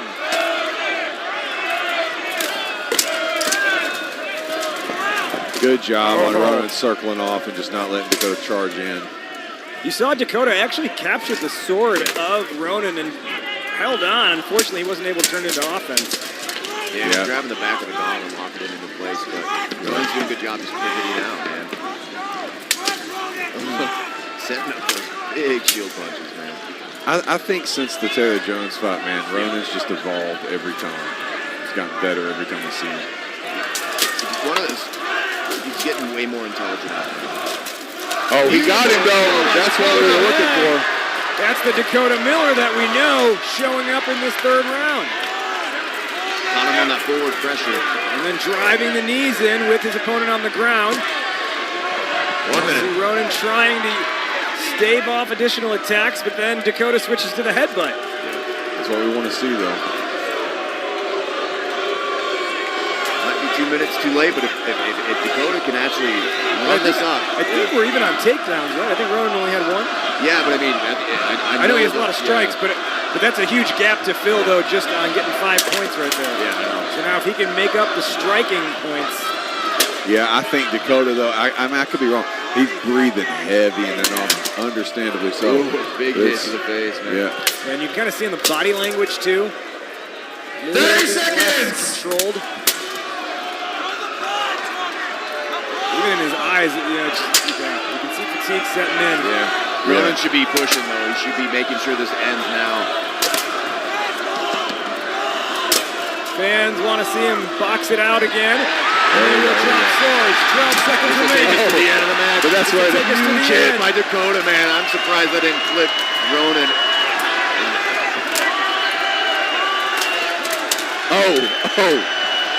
Throw that over here. Huge shield punch to close it. There we go. That was awesome. What a way to close out the show. What a way to close out the show. Awesome. Yeah. That took us straight to the end. As soon as they dropped it, it was literally 15 seconds. I'm like, it's going until until I see that ref start moving in to stop it. I ain't calling it. So, good for them. And yeah, strong finish, both sides. Yeah, great job, man. Good main event. And that was, I mean, a good grab on Dakota, but like Ronan has done such a good job this entire match, rotating out, pressuring in, pressuring out, pressuring in, pressuring in. And like someone has to answer that, and that was the answer there with Dakota. But sorry, go ahead. No, I was just saying Ronan kind of gave it to him. He went in too hard, and Dakota capitalized. But it's a great clinic to show how you deal with a grappler. That was a fantastic job from Ronan. Yeah, there he goes. Yeah. You can see Dakota, waiting here in the later, and some of those punches were hitting hard, man. Ronan doing cartwheels in the ring. I would laugh if he cartwheeled right into Dakota. Dude. I would die. I would die laughing. Oh, they didn't show the boxing. You guys can watch that on our YouTube if you want to see some more boxing later. We should just do a montage because today there's the most sword dropped I've ever seen. Or like he does the handstand and Dakota comes and just does a roundhouse kick and kicks him over. Like, Dakota met him with the cartwheel. And hey! Fighters, obviously you can stand to the center of the ring.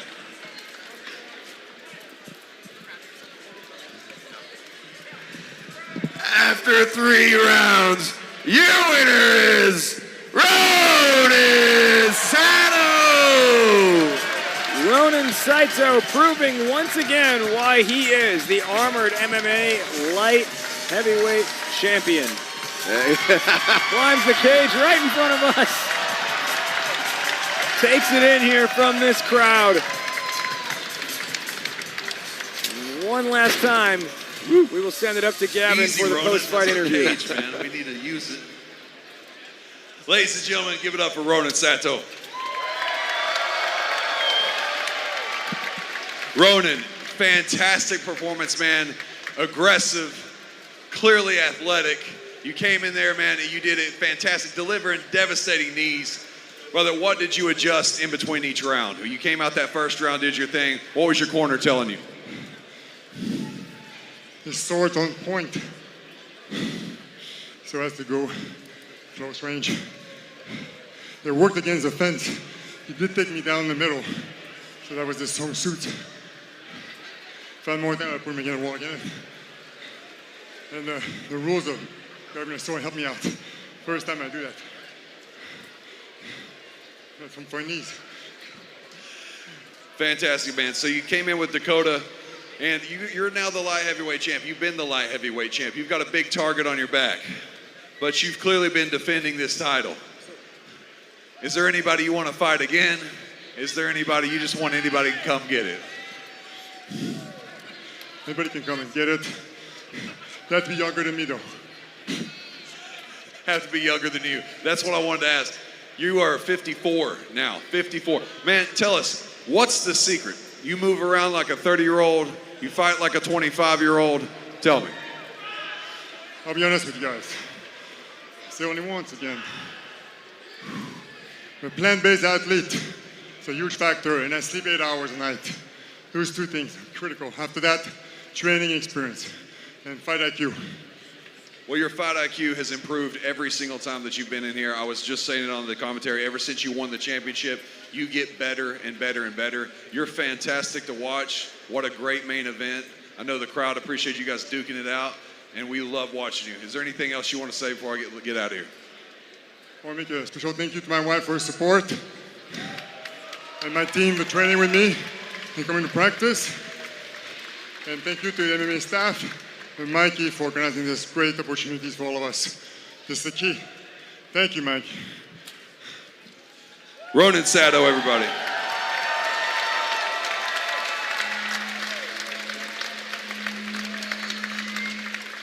Bloomington, Illinois, I want to take your time and thank you all. Thank you all so much for spending your hard-earned money and coming here and seeing us and enjoying this great sport that is Armored MMA. Thank you to our president, Mickey Gallus and Kelsey Lita, all our counters, staff. Guys, it takes a lot of work to put on a show like this, and we appreciate those of you watching at home. We will see you next time. You all travel safe. All right. So Ronan Saito, the winner in our main event. Let's recap real quick some of the night's action we saw here tonight at Armored MMA in Bloomington, Illinois.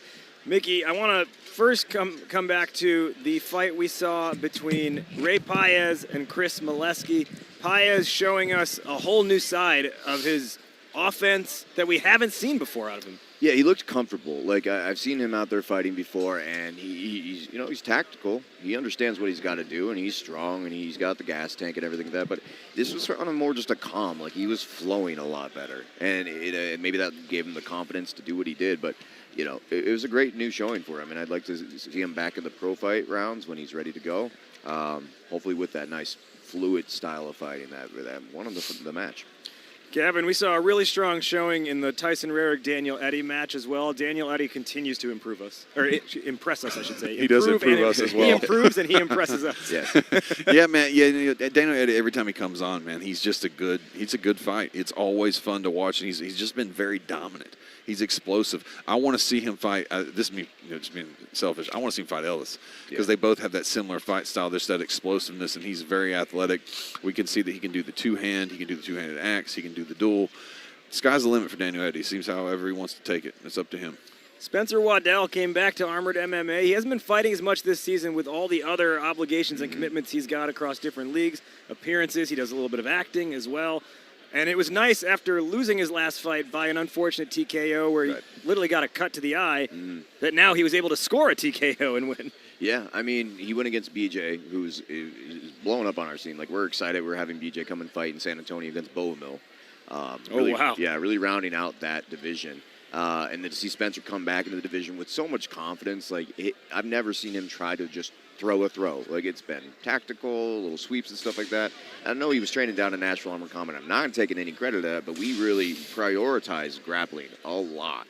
We were always doing grappling at Nashville Armored Combat, and to see the stuff that we went over, we worked on stuff he's thrown me with at the gym before, awesome. I want to see him be an extremely confident grappler because he's already an amazing duelist. We had a great time here with you all at Armored MMA, Bloomington, Normal, Illinois. Our next show, our next stop in the 2026 season is in Omaha, Nebraska, August 29th. Tickets are on sale now. That is the next time we will see you. For Gavin Walker, for our president, Mickey Gallus, I am Raj Nation. We thank you once again for joining us. Any rebroadcast, republication, or retransmission of Armored MMA without the express written consent of Armored MMA is strictly prohibited. Until next time, everybody, thank you and good night from Bloomington Normal.